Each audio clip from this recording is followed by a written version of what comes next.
اعوذ باللہ من الشیطان اللعین الرجیم بسم اللہ الرحمن الرحیم الحمد للہ وکفا وسلام علی عبادہ الذین اصطفى اللہم صل علی محمد وعلی محمد.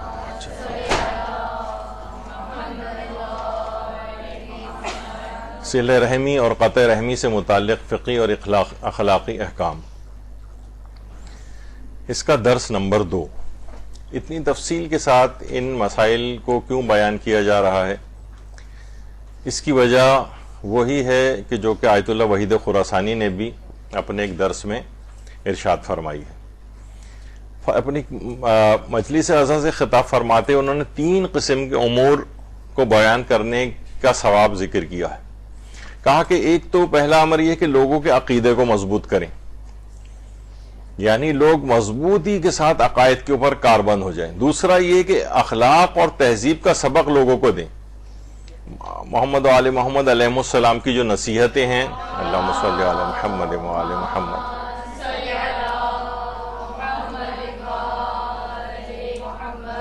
اور تیسری بات یہ ہے کہ لوگوں کو احکام خدا کی تعلیم دیں. اللہ نے کیا کیا احکامات کیے، قطع رحمی اور صلہ رحمی کے جو احکام اتنی تفصیل سے بیان کیے جا رہے ہیں، یہ احکام خدا ہیں، یہ لوگوں کو بتائیں. اب سب سے آخر میں فرماتے ہیں اگر تم نے اس میں کوتاہی اور سستی کی اور اپنے آرام کو ترجیح دی تو کل قیامت کے دن حسرت کرو گے کہ میں بھی اس نورانی تاج کا حقدار ہو سکتا تھا، میں بھی کوشش کرتا تو اس جنتی لباس کا حقدار ہوتا، لیکن افسوس کہ میں نے کوشش نہ کی.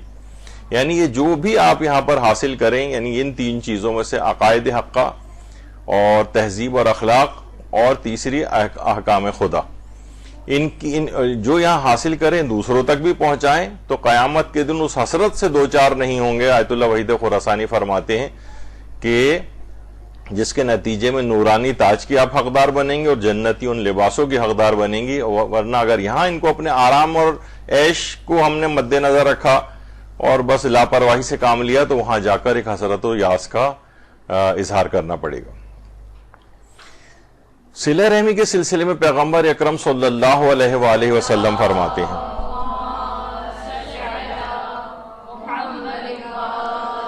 کہ میری امت کے جو لوگ ابھی موجود ہیں اور جو غیر موجود ہیں، بلکہ جو باپوں کی اسلاب اور ماؤں کے ارحام میں ہیں، میں ان سب کو وصیت کرتا ہوں کہ صلہ رحمی کا حق ادا کریں، چاہے ان کے درمیان 1 سال کی مسافت کیوں نہ ہو، کیونکہ ایسا کرنا دین میں شامل ہے.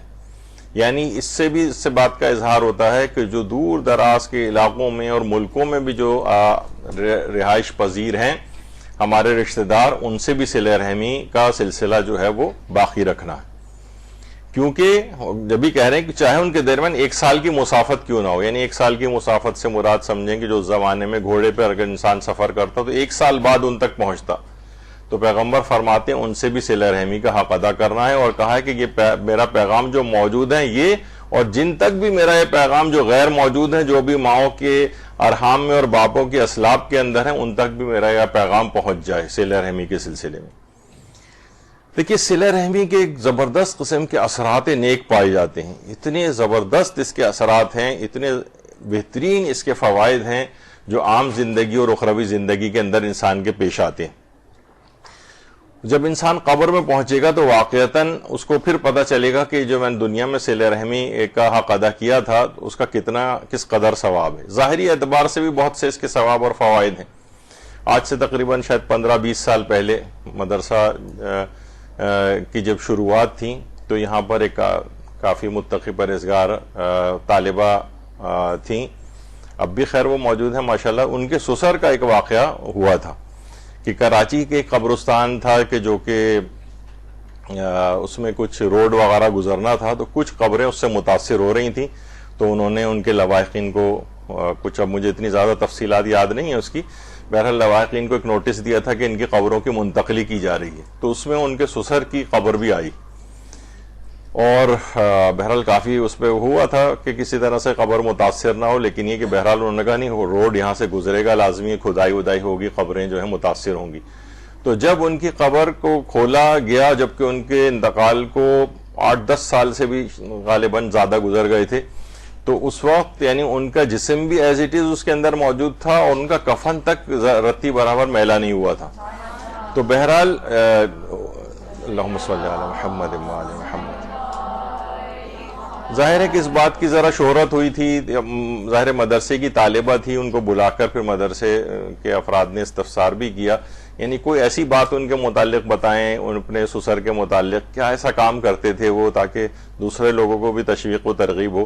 تو انہوں نے کہا ویسے تو ایک عام، جس طرح ایک عام مومن ہوتا ہے اس طرح کے تھے، لیکن ان کی شخصیت کا بہت زیادہ اہم اور نمایاں ترین پہلو یہ تھا کہ کہیں دور دراز کا بھی کوئی رشتہ دار ہوتا تھا اور معلوم ہوتا تھا اس کو کوئی مشکل پیش آئی ہے، اس کو کوئی ضرورت کوئی درپیش ہے، وہ کوئی بیماری اس کو ہو گئی ہے، یعنی فوراً چاہے کراچی کے کتنی دور دراز علاقوں میں ہوتا تھا اس کے پاس فوراً پہنچتے تھے اور اس کے مسئلے کو حل کرنے کی کوشش کرتے تھے، میل ملاقات ان سے رکھتے تھے. ان شخصیت کا نمایاں ترین پہلو صلہ رحمی تھا. تو بہرحال بعض اوقات یہ ہوتا ہے کہ ظاہر اور بھی ان کی شخصیت کے ایسے پہلو ہوں گے جو کہ ممکن ہے لوگوں کی نگاہوں کے سامنے نہ ہوں، لیکن جو واضح طور پر نمایاں طور پر ایک سامنے ایک پہلو آیا وہ صلہ رحمی کے سلسلے میں تھا.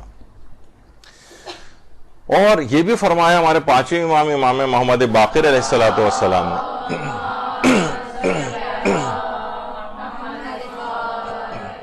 ثواب کے لحاظ سے تیز ترین عبادت جو ہے، فاسٹسٹ، وہ قرابت داروں سے اپنا رشتہ برقرار رکھنا ہے، ان کے ساتھ صلہ رحمی کرتے رہنا ہے. ثواب یعنی فوراً جس کا تیز رفتاری کے ساتھ ثواب ملتا ہے وہ یہ ہے، کیونکہ پیغمبر اکرم بھی صلی اللہ علیہ وآلہ وسلم فرماتے ہیں اللہم صلی علی محمد و آل محمد کہ رشتہ داروں کے ساتھ نیکی کرو کیونکہ صلہ رحمی کا ثواب سب سے پہلے ملتا ہے. اور ایک روایت اور بھی ہے جو کہ ہمارے چھٹے امام جعفر صادق علیہ الصلوۃ والسلام سے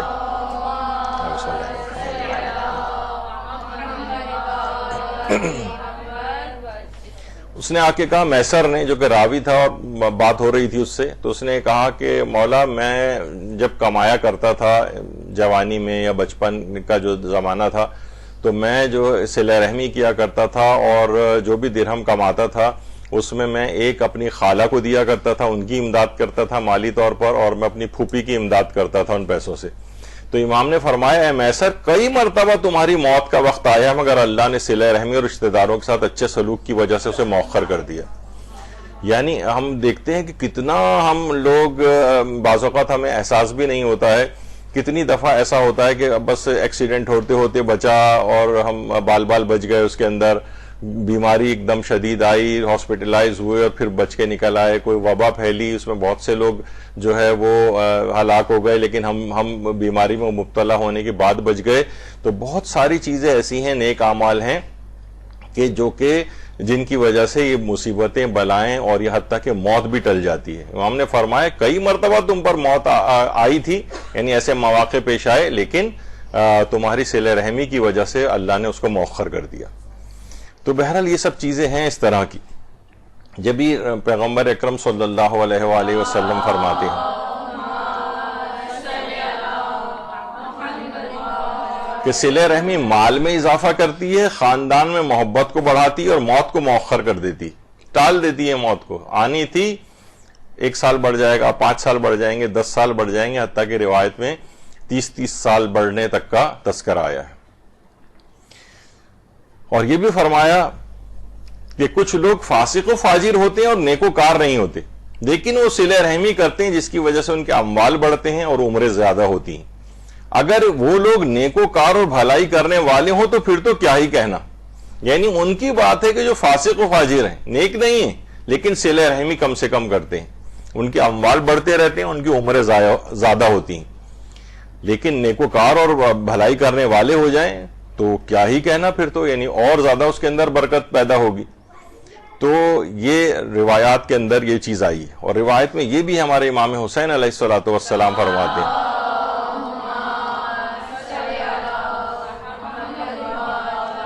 کہ جو شخص اپنی موت میں تاخیر چاہتا ہو اور یہ چاہتا ہو کہ اسے رزق میں اضافہ ہو جائے، اسے چاہیے کہ وہ صلہ رحمی کرے. رزق میں بے پناہ اضافہ اور موت میں تاخیر، اس کی عمر طویل ہو جائے گی، یہ گارنٹیڈ اس کے اندر، اس نیکی کے اندر یہ فوائد ہیں.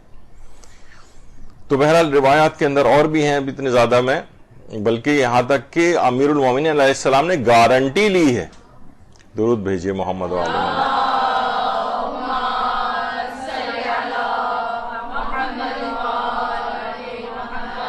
ایک گارنٹی وہ خود دے، جو شخص مجھے صلہ رحمی کی ضمانت دے دے میں اسے خاندان میں محبت کی، مال میں وسعت کی، عمر میں برکت کی اور جنت میں جانے کی ضمانت دیتا ہوں۔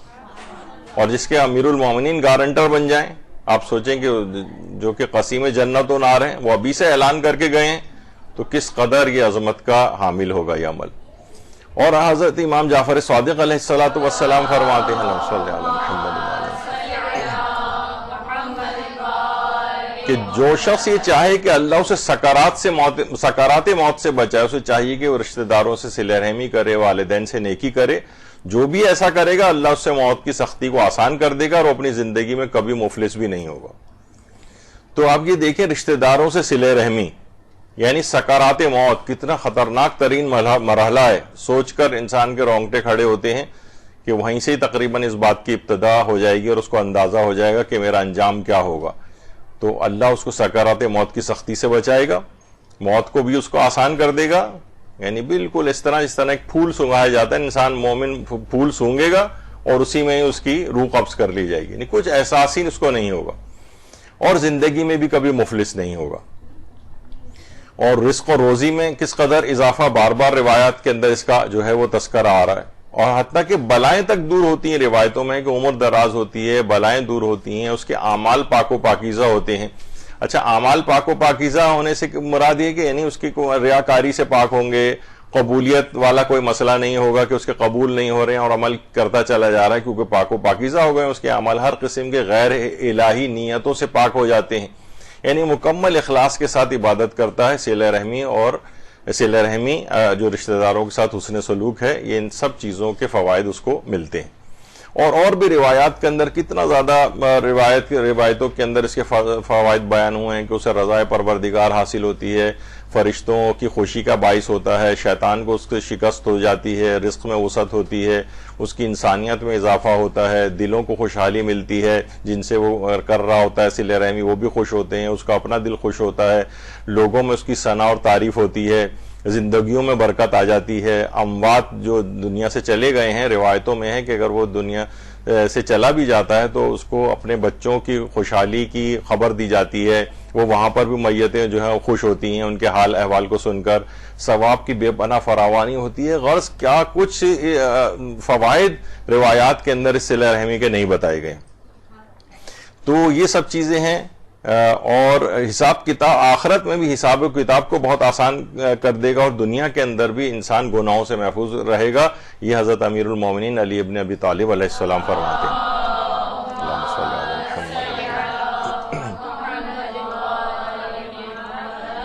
حساب کتاب کی سختی کتنی زیادہ مشکلات کا باعث ہوگی آخرت میں، وہ بھی انسان کا جگر اور ٹکڑے ٹکڑے ہونے لگتا ہے سوچ کر، لیکن وہ انتہائی آسانی کے ساتھ، روایتوں میں بہت سے مومنین کا تو اتنی آسانی سے ہوگا کہ جتنا وقت 2 رکعت نماز میں مستحب پڑھنے میں لگتا ہے، بس اتنی دیر میں ان کی ساری زندگی کا حساب ہو جائے گا۔ تو وہ یہ سارے اعمال اس قسم کے ہیں کہ جو کہ اس باعث بنتے ہیں کہ انسان جو ہے وہ ان اعمال کی طرف رغبت کرے۔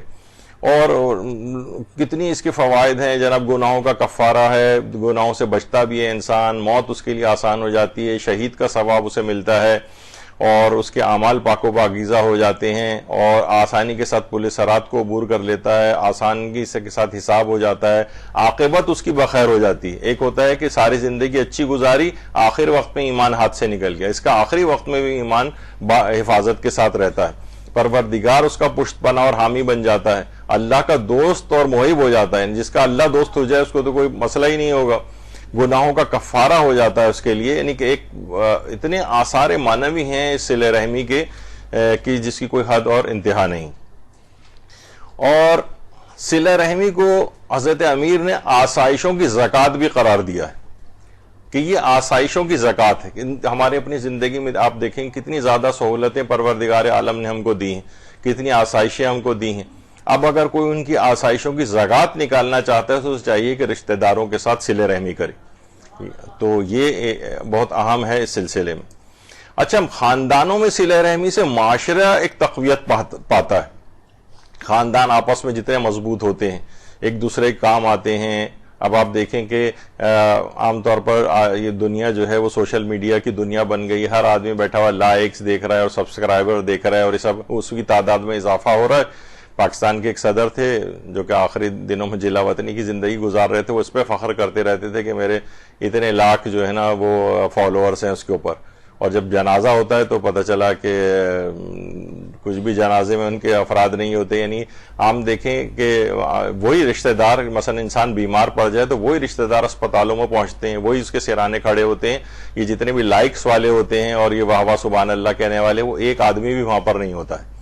تو یہ خاندان میں جو رشتہ دار ہیں یہ اس موقع کے اوپر کام آتے ہیں، معاشرے میں ان کی معاشی لحاظ سے کام آتے ہیں. خاندان مضبوط ہو، یہ ہمارا بھانجا بھتیجا یا فلاں یا اور رشتہ دار جو ہے یہ اس کا شکار ہے، مالی مشکلات کا شکار ہے، اس کو جاب کہیں کروا دی جائے، اسے کچھ بزنس کروا دیا جائے، اسے کوئی اس طرح کی اور چیزیں جو ہے نا، یعنی معاشی لحاظ سے بھی استحکام ان کو ہوتا ہے، ایک دوسرے کے کام آتے ہیں. کوئی مصیبت پیش آ جاتی ہے، یہی لوگ افراد جا کے ان کو بچانے کے لیے پہنچتے ہیں.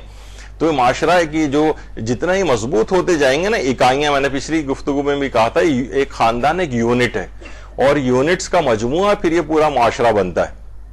تو یہ خاندان میں صلہ رحمی جتنی زیادہ ہوگی آپس میں، اتنا ہی زیادہ ایک دوسرے کے کام آئیں گے اور اتنے زیادہ ٹھوس بنیادوں پر. دیکھیں بہت سی کمیونٹیز ایسی ہیں جو اپنے خاندانوں کے اعتبار سے کمیونٹی انہوں نے بنا رکھی ہے، میں نام ان کے نہیں لوں گا، معروف ہے. تو وہ ایک دوسرے کے بے پناہ کام آتے ہیں. کہیں پہ کوئی موجود ہوتا ہے تو وہ چاہتا ہے کہ میرے خاندان والا بھی یہاں پر پہنچ جائے. اور بہت سے جو ڈسپرس یونٹی جو وہ ہیں یونٹس ہیں اور خاندان ہیں، وہ کیا کرتے ہیں کہ میں اگر آ گیا تو میرا کوئی رشتہ دار اس اچھی جگہ کے اوپر نہ آ جائے، کہیں اسے کاٹتے ہیں، اسے لیگ پولنگ کرتے ہیں اس کی، اور ایک آپس میں جو ہے نا ایک جیلسی کا ایک عنصر ہوتا ہے. تو یہ کیا ہے، یہ ٹوٹے پوٹے خاندان ہیں، ان میں صلہ رحمی آپس میں نہیں ہے، تو یہ معاشرے کی تقویت کا باعث بھی نہیں، یہ بکھرے ہوئے ہیں افراد ہیں. اور اسی طریقے سے حضرت سیدہ کائنات فاطمۃ الزہرا سلام اللہ علیہا فرماتی ہیں،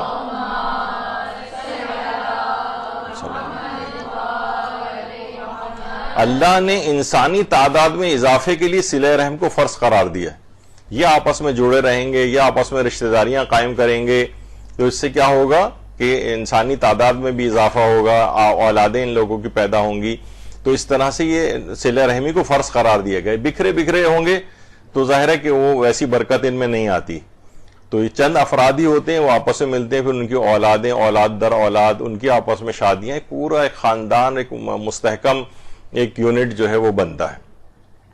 اور یہی رشتہ دار، جیسے میں نے ابھی اس سے پہلے کہا کہ یہی جو ہے وہ بہت زیادہ ایک دوسرے کے کام آتے ہیں. کہیں پہ بھی آپ دیکھیں کسی مصیبت میں پھنس جائیں، کہا جاتا ہے نا کہ اگر رشتہ دار دشمنی بھی کرے تو کم سے کم یہ کرتا ہے کہ سائے میں لے جا کے مارتا ہے آپ کو، یعنی ایک کہاوت کے طور پر. تو یعنی کچھ نہ کچھ رحم کا جذبہ اس کے اندر اس لحاظ سے ہوتا ہے. تو یہ خاندان ہی ہیں. اچھا آپ دیکھیں کہ ایک زمانہ تھا کہ لوگ قبیلوں میں کیوں رہتے تھے، اپنے رشتہ داروں کے ساتھ کیوں رہتے تھے. ابتدائی عرب کا دور بھی تھا. اس زمانے میں اگر کوئی شخص، یعنی قبیلوں میں رہنا اور خاندانوں میں رہنا ان کی مجبوری بھی ہوتی تھی. یعنی اگر کوئی شخص قبیلے میں کسی میں شامل نہیں ہے تو وہ اگر آزاد ایسی پھر رہا ہے تو وہ بڑے آرام سے قتل کر دیا جاتا تھا. اس کی کوئی جان و مال کا کوئی تحفظ نہیں تھا، کسی بھی جگہ جا رہا ہے مار دیا جاتا تھا. کوئی اسے کوئی پیسہ دینے کو تیار نہیں ہوتا تھا، کوئی مال خرچ کرنے پہ تیار نہیں ہوتا تھا. آپ نے دیکھا ہوگا کہ وہ غلاموں کا جو ایک سلسلہ تھا اور کنیزی کا، لوگ اکثر کہتے ہیں بھائی اسلام نے اس کو فوراً ختم کیوں نہیں کیا، بتدریج کہیں جا کر وہ معدوم ہوا ہے. تو دیکھیے اگر اس زمانے میں ہوتا تھا کہ اس زمانے میں ہزاروں لاکھوں غلام ہوتے تھے، اگر اور وہ ان کی ذمہ داری اس کے ذمہ ہوتی تھی، وہ آدمی جو ان کو پال رہا ہے اور جس کی غلامی میں وہ ہے کھانا پینا دیتا تھا. تو اگر اسلام آ کے کہتا ہے کہ آج سے غلامی و کنیزی بالکل ختم، تو یہ لاکھوں افراد ایک دم سے بے روزگار ہو کے یہ معاشرے کے اندر ہوتے، کوئی ان کا پروٹیکشن کرنے والا نہ ہوتا، یہ قتل کر دیے جاتے اور بھوکے مر جاتے یہ لوگ. تو اسلام نے ان کو اپنے اس کے اندر رکھا، ان کو کھلاؤ پلاؤ، ان کی تربیت کرو اور بتدریج ان کو آزاد کرو. تو بہرحال یہ سب چیزیں کیا ہیں کہ یہ معاشرے میں، تو یہ خاندانوں کے اندر لوگ رہتے تھے، اپنے قبیلوں کے اندر رہتے تھے. بنو ہاشم پورا خاندانی قبیلہ تھا، تو جو ہے نا اپنے رشتہ داروں کے لحاظ سے ایک دوسرے کو مضبوط کرتے تھے. تو یہی لوگ ایک دوسرے کے کام آتے ہیں، رشتہ دار جو ہیں. صلہ رحمی سے شہر جو ہے آباد ہوتے ہیں. یعنی بعض اوقات بہت سے گناہ ایسے ہوتے ہیں کہ جو کہ آبادیوں کی آبادیاں اس سے ختم ہو جاتی ہیں. تو بہت ساری روایات میں بھی بہرحال اس بات کا تذکرہ آیا ہے کہ ایک آدمی نے آ کر بھی مولا سے بھی یہ والی امام سے شکایت کی تھی کہ مولا میرے بھائیوں نے اور میرے کزنس نے مجھے گھر سے نکال دیا ہے، میرے اپنے حقوق سے محروم کر دیا ہے، میری جائیداد کے اوپر قبضہ کر لیا ہے۔ تو امام نے کہا کہ بہرحال اس کو نصیحت کی کہ صبر سے کام لو، اور کچھ دن بعد ہی وہ آیا اور کہا کہ مولا تعاون کی وبا پھیلی اور میرے وہ سارے رشتہ دار نے جنہوں نے میری اس پہ قبضہ کیا تھا جائیداد پہ، وہ سارے کے سارے اس تعاون میں ہلاک ہو گئے۔ امام نے کہا یہ کیسے ممکن تھا کہ وہ تم پر ظلم کرتے اور وہ اس وبا کا شکار نہ ہوتے، یعنی یہ ان کو موت نہ آتی؟ تو اس نے کہا کہ مولا بہرحال میں ان کی موت تو نہیں چاہتا تھا۔ امام نے کہا لیکن بہرحال میں نے کتاب علی کے اندر دیکھا ہے کہ وہ 3 قسم کے افراد ایسے ہیں جو کسی کا حق غصب کرتا ہے، قطع رحمی کرتا ہے اور جھوٹی قسم کھاتا ہے، وہ لا محالہ دنیا کے اندر وہ اپنے عذاب کو بھگت کر جاتا ہے۔ تو صلہ رحمی سے شہر آباد ہوتے ہیں، ورنہ انسان کی موت جلدی آ جاتی ہے، وبائیں پھیل جاتی ہیں اس علاقے کے اندر اگر وہاں کے لوگ اس طرح سے۔ تو پورے کے پورے خاندان اس کا وہ جو غاصب تھے وہ وباؤں کا شکار ہو کے وہ مر گئے اور وہ شخص جو ہے وہ زندہ رہا۔ تو بہرحال انسان کو چاہیے کہ اپنے رشتہ داروں کے اوپر اس طرح کوئی ظلم بھی نہ کرے۔ اچھا اب دیکھیے رشتہ داریاں جو ہوتی ہیں ان کے معاشرتی پہلو بھی بہت ہوتے ہیں۔ ابھی تو ایک آپ نے ابھی سنا تھا کہ جناب یہ مالی اعتبار سے معاونت ہوتی ہے اور اپنا جاہ کو انسان استعمال کرتا ہے کہ بھئی میرے کانٹیکٹس ہیں میں ان کو جاب دلا دوں گا، میرے کانٹیکٹس ہیں میں ان کو مثلا ان کو اپنے پاؤں پہ کھڑا کر دیتا ہوں، کبھی ضرورت پیش آتی ہے بیماریوں میں وہ ان کی ہیلپ ہو جاتی ہے۔ تو رشتہ داریوں کے معاشرتی پہلو ہیں، لیکن ایک اور پہلو بھی ہیں وہی کہ جناب شادیاں آسان ہو جاتی ہیں۔ جیسے میں نے کہا خاندان مضبوط ہیں، پچھلی دفعہ بھی میں نے کہا تھا ایک اچھے لحاظ سے ایک مضبوط ہیں تو وہ شادیاں ہوتی ہیں تو اس دوسرے خاندان کے ساتھ بھی آپ کا ایک رشتہ جو ہے وہ قرابت پیدا ہو جاتا ہے، لڑکوں کی شادیاں آسان ہو جاتی ہیں، خاندان ایک دوسرے سے بڑھتے ہیں۔ لیکن یہی اگر یعنی کوئی آئے کسی خاندان میں اور لڑائی جھگڑوں اور فساد کا باعث بن جائے تو لوگ کہتے ہیں اچھا یہ ایسی ہے تو نہیں بھائی اس کے خاندان میں ہرگز شادی نہیں کرنا کہ فلاں اس کی تو مثلا بہو اس قسم کی آئی ہے۔ تو جو اچھی خاندان کی بنیاد رکھی جاتی ہے، آپس میں لڑائی جھگڑے نہیں ہوتے، ان کی اپنی رشتہ داریوں کے اندر اپنی بہنوں کے رشتے آسان ہوتے ہیں، اپنے بھائیوں کے رشتے آسان ہوتے ہیں، ورنہ اس لحاظ سے خاندان بدنام ہوتا ہے۔ تو رشتہ داریوں کے معاشرتی پہلو بھی ہیں کہ جس سے مستحکم ہوتی ہیں۔ تو صلہ رحمی نعمتوں کا باب کھولتا ہے اور تکالیف کو دور کرتا ہے۔ امیر المومنین علی ابن ابی طالب علیہ الصلوۃ والسلام فرماتے ہیں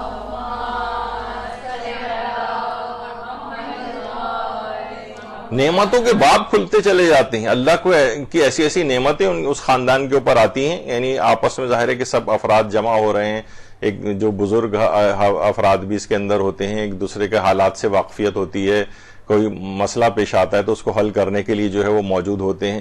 پھر ایک حضرت امیر نے ایک جملہ اور ارشاد فرمایا کہ رشتہ داروں سے نیکی کرو تاکہ تمہارے حامی زیادہ ہوں، یعنی میں ان خواتین کو کہ جو جا کر دیگر رشتہ داروں سے اپنے بچوں کو کاٹ دیتی ہیں کہ مثلا اپنے جو ہے نا ماموں خالہ سے نہ ملو، اپنے چچا تایا سے نہ ملو، کوئی بھی اس قسم کی، ماموں خالہ تو خیر ان کی اپنی سائڈ ہو جاتی ہے لیکن دوسری والی سائڈ کو اگر وہ کیا کرتے ہیں ایک طرف اپنی اولاد کو کر کے، یعنی لڑائی تمہاری تھی لیکن تم نے کیا کیا، یعنی اپنی اولادوں کو بھی اس نعمت سے محروم کر دیا جن کے حامی تھے، جو ان کے کام آ سکتے تھے، ان سے تم نے کاٹ دیا۔ یہ کتنی حماقت والا جو ہے وہ کام کیا گیا، کیونکہ رشتہ داریاں جتنی مستحکم ہوتی ہیں اتنے ان کے حامی زیادہ ہوتے ہیں، ان کی کام کرنے والے افراد زیادہ ہوتے ہیں، ان کے مدد کرنے والے افراد زیادہ ہوتے ہیں۔ یعنی آپ نے جو اس قسم کا یہ کام کیا قطع رحمی کر کے تو کیا ہوا کہ اپنی اولادوں سے بھی ان کو کاٹ دیا، ان کے حامیوں سے ان کو محروم کر دیا، اور پھر یہ نسلوں میں سلسلہ چلے گا۔ وہ خاندان ایک دفعہ دراڑیں آ جاتی ہیں تو وہ مل نہیں پاتے ہیں پھر آپس میں۔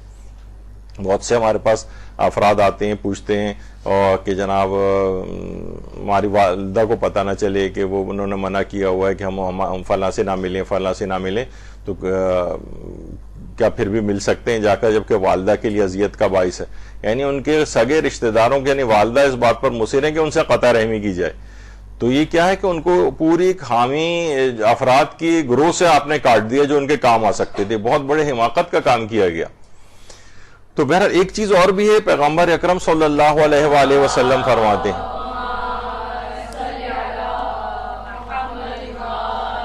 کہ دو چیزیں ایسی ہیں، والدین سے نیکی اور صلہ رحمی، یہ بد نصیب کو بھی خوش نصیب بنا دیتی، عمر میں اضافہ کرتی ہے، بری اموات سے بھی بچاتی. میتۃ السوء، یہ پورا ایک ہمارے موت کے یہاں پر 50 لیکچر ہو چکے ہیں، اس کے اندر بری موت کس کو کہا جاتا ہے اس کی پوری ایک تفصیل بیان کی گئی تھی.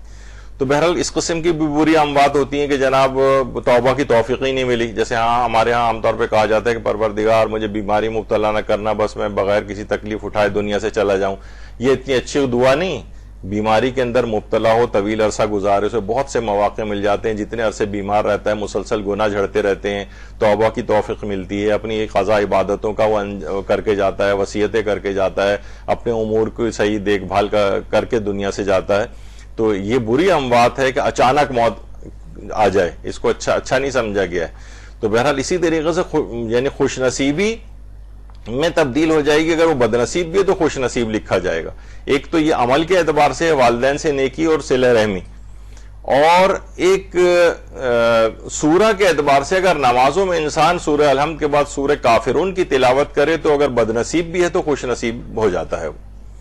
تو بہرحال یہ دو اعمال ایسے ہیں کہ جو اگر بد نصیب بھی اگر ہے تو ان دو اعمال کے ذریعے، بلکہ 3 اعمال ہو گئے، والدین سے نیکی، صلہ رحمی اور نمازوں میں سورہ کافرون کی تلاوت، تو جس سے جو کہ بد نصیبی سے خوش نصیبی کے اندر تبدیل ہو جاتی ہے اور بری موت سے بھی انسان کو بچاتی ہے یہ چیز.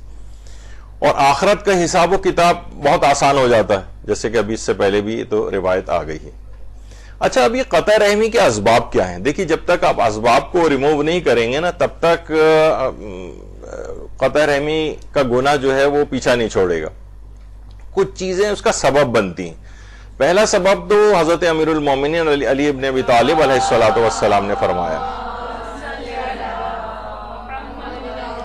کہ رشتہ داروں سے حسن سلوک نہ کرنا ہی قطع رحمی کی ابتدا ہے. ہم نے حسن سلوک کرنا چھوڑ دیا. عیادت کے لیے ان کے پاس نہیں جا رہے ہیں، کوئی ضرورت پیش آ رہی ہے، بالکل آپ نے جو ہے نا ان کو سے روگردانی کی ہوئی ہے. یعنی جو حسن سلوک کرنے والی جو چیزیں تھیں ان کو آپ نے چھوڑ دیا. اس کی ابتدا ہو گئی. چاہے ابھی پوری قطع رحمی نہیں ہوئی لیکن آپ نے کم سے کم ابتدا کر دی. یعنی اچھے سلوک، خالی یہی نہیں کہ بس وہ آپ واجب صلہ رحمی کی حد تک رہ جائیں کہ بس سلام پہنچا دیا اس کے بعد آپ نے بالکل پلٹ کے چلیں، وہ گناہ کی حد تک ہے. لیکن بہرحال یہ آگے چل کر ایسا نہ ہو کہ یہ کسی اس کی ابتدا ہو جائے، قطع رحمی کی طرف انسان چلا جائے. تو حسن سلوک کو یعنی مستحبات والی چیزوں کو بھی انسان کرتا رہے. تو پہلی چیز اس کے اندر یہ ہے کہ رشتہ داروں سے بدگمانی کرنا. یعنی اس کی ابتدا ابھی ہوئی نہیں ہے قطع رحمی، لیکن ابتدا کہاں سے ہو رہی ہے؟ رشتہ داروں سے بدگمانی سے. یقین کیجئے کہ اگر آپ کتنی چیزیں ایسی ہیں کہ آپس میں دیکھیں تو آپس میں صرف ایک غلط فہمی یا بدگمانی کی وجہ سے انسان ایک دوسرے سے کوسوں دور ہو جاتا ہے قلبی طور پر. اور اگر زیادہ تحقیق کریں تو پتہ چلتا ہے کہ یہ اس نے ایسا کہا نہیں تھا، اس نے ایسا، یعنی بیچ کے افراد نے بہت سی اس قسم کی باتیں کر دی ہیں جس سے آپ کے دل میں بدگمانی پیدا ہو گئی کہ جناب اس نے جو ہے وہ مجھے دیکھ کے جو ہے وہ ہنس دی اور میرا مذاق اڑایا، جبکہ جو ہے وہ مذاق نہیں اڑایا ہوتا ہے. ویسے انسان کو کبھی کبھار ہنسی آ جاتی. تو رشتہ داروں سے بدگمانی، اس کو انسان کو سوء ظنی کو نکالنا چاہیے. ہم بیٹھے سوچ رہے ہیں کہ اس نے ایسا کیوں کہا تھا اور ویسا کیوں کہا تھا، اور خیالی پلاؤ بناتے بناتے کہاں تک پہنچ جاتی ہے بات. اس کے بعد یہ بدگمانی آگے بڑھ کے کہاں جاتی؟ پھر غیبتیں شروع ہو جاتی. غیبتوں سے پھر چغلی کی طرف انسان چلا جاتا ہے. پھر سامنے آتے ہیں تو بدزبانی شروع ہو جاتی ہے، طعنہ زنی شروع ہو جاتی ہے. تو یہ ساری چیزیں اس میں ایڈ اپ ہوتی جا رہی ہیں. سوء ظنی سے بات شروع ہوئی تھی اور اس کے بعد غیبت کی طرف گئی، پھر چغلی کی طرف گئی، بدزبانی کی طرف گئی، طعنہ زنی کی طرف گئی، لڑائی جھگڑوں کی طرف گئی، یہاں تک کہ قطع رحمی ہو گیا. تو یہ ایک سمجھیں ایک ٹرین چل پڑتی ہے. تو اس کے آپ کو ان تمام چیزوں کو روکنا پڑے گا. سوء ظنی اس سے نہ رکھیں، بدگمانی نہ رکھیں، اس کی غیبت نہ کریں، کوئی چغلی نہ لگائیں. سامنے بہت سے الفاظ زبان کے اوپر آ رہے ہوتے ہیں کہ ہم بھی ان کو ایسا جواب دے دیں، تو ان کی بات کو چھوڑیں. انہوں نے اگر زیادتی کے کچھ جملے کہے بھی ہیں تو آپ کم سے کم بدزبانی نہ کریں. تو یہ آپ نے گویا قطع رحمی کے راستوں کو روک دیں گی. آپ بھی طعنہ زنی نہ کریں. ہم بھی ان سے بڑھ کر طعنہ دے سکتے تھے لیکن نہیں دیا آپ نے قطع رحمی کے اسباب کو وہیں پر روک دیا. ورنہ یہی آگے چل کر ترکی بترکی ایک دوسرے کو جوابات دینا، بدزبانی کرنا، یہ اس طور پر چلا جاتا ہے قطع رحمی کی طرف. اسی طرح سے اس کی دعوت یا تحائف کو قبول نہ کرنا. تحفہ دیا واپس کر دیا، ایسی گرہ پڑے گی وہ آپس میں تعلقات خراب ہو جائیں گے. اب قطع رحمی کی طرف بات چلی جائے گی. اس نے دعوت دے کر بلایا ہے تو ان دعوتوں کو بہت غنیمت سمجھنا چاہیے. ان کی یہاں دعوت میں جانا چاہیے, چاہے آپ جائیں جلدی واپس آ جائیں, کھانا کھا کے واپس آ جائیں, کسی بھی طرح سے.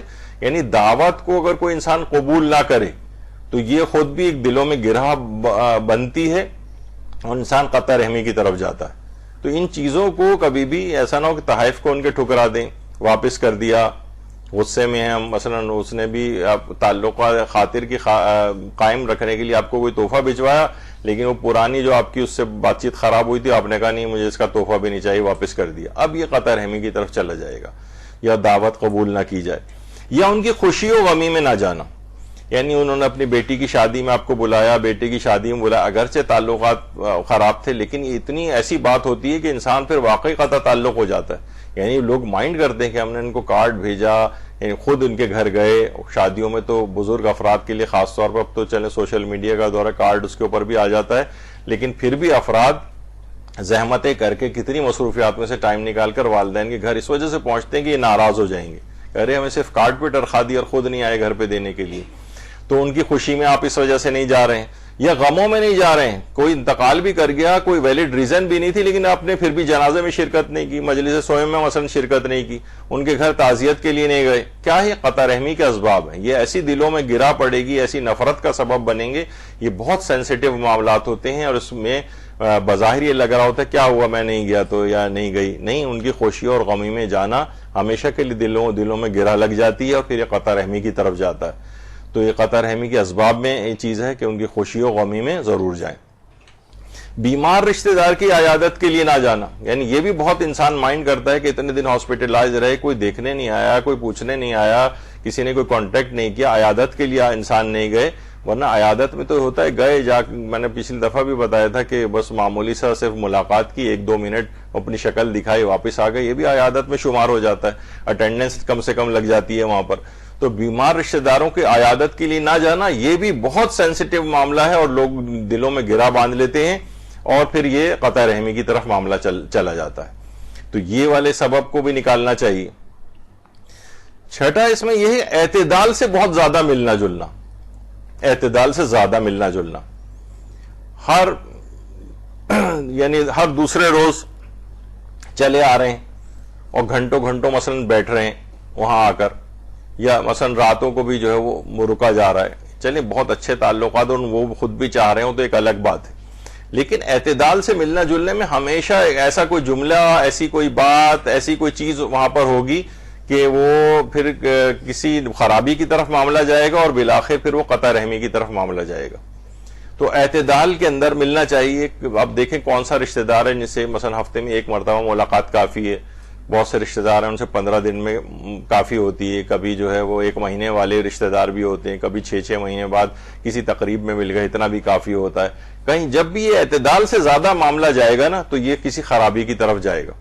اور ایک اور چیز, وہ خاندان کے جن کے جو ہر وقت گھر میں بہت زیادہ ہلہ گلا, یہ وہ رشتہ دار آ رہے ہیں جا رہے ہیں, چلیں ایک پہلو بڑا اچھا بظاہر لگ رہا ہوتا ہے, لیکن اسی کے اندر حرام چیز غیبتیں زیادہ ہو رہی ہوتی ہیں ایک دوسرے کی. یعنی ظاہر ہے جب بھی انسان گھنٹوں کے لیے جب بیٹھے گا اور اتنے زیادہ دنوں میں, یعنی ہر 2-2 3-3 دن بعد آئیں گے, تو کیا باتیں اس کے اندر ہوں گی سوائے کہ دوسروں کی شخصیات کے متعلق باتیں ہوں گی, ان کے نقائص, برائیاں, غیبتیں, یہ سب کچھ آتی ہیں.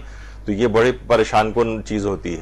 پھر وہ اس کے اثرات ہوتے ہیں, وہ آپ کے بھی تعلقات خرابی کی طرف جاتا ہے. اور ایک چیز اور نوٹ کی گئی ہے کہ بہت زیادہ جو اس طرح کے سوشل خاندان ہوتے ہیں, یعنی ہر وقت لوگوں کا آنا جانا, وہاں کے بچے تعلیمی اعتبار سے عموماً پیچھے رہ جاتے ہیں. ظاہر ہے کہ ہر وقت وہ گھر میں آ رہے ہیں جا رہے ہیں, کھیل کود, ہنگامہ, دعوتیں, ادھر ادھر آؤٹنگ اور یہ وہ سب چیزیں ہو رہی ہیں. تو یہ حد سے زیادہ ملنا جلنا پھر تو وہ ان کے بچوں پہ بھی پڑھائی لکھائی کے اعتبار سے اثر انداز ہوتا ہے اس کا. یہی وجہ ہے کہ رشتہ داروں کا پڑوسی بننے کی حضرت امیر نے ممانعت فرمائی ہے. درود بھیجیے محمد و آل محمد.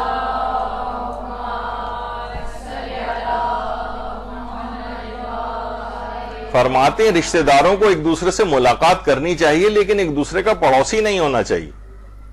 یعنی اگر بہت قریب آپ نے رہائش ان کے اختیار کی ہوئی ہے تو کیا ہوگا, ظاہر ایک دوسرے کے نقائص پتہ چلیں گے, آنا جانا زیادہ بڑھے گا, تو کیا ہوگا, یعنی اعتدال کے ساتھ اگر بالکل رہا جائے تو چلیں. یعنی اگر دونوں بہت سمجھدار ہیں, معلوم ہے کہ اس سے زیادہ ہمیں نہیں, تو وہ ٹھیک ہے, آپس میں قریب بھی رہ سکتے ہیں.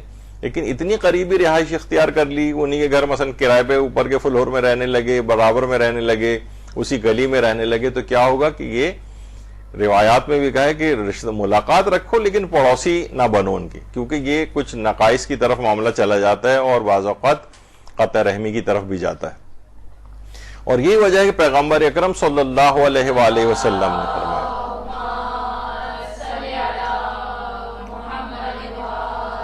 فرماتے ہیں ایک دوسرے کا دیدار و زیارت کیا کرو لیکن ہمسائیگی اختیار نہ کرو، اور ایک دوسرے کو ہدیہ و تحفہ دیا کرو، اس لیے کہ زیارت و دیدار کرنا محبت و الفت میں اضافے کا باعث ہے، اور ہمسائیگی اختیار کرنا دوری اور قطع رحمی کا باعث ہے، اور ہدیہ و تحفہ دینا کینہ اور کدورتوں کو دور کرتا ہے. تو حضرت امیر نے بھی ہمسائیگی اختیار کرنے کو منع کیا ہے قریبی رشتہ داروں کی، اور پیغمبر اکرم نے بھی منع فرمایا ہے.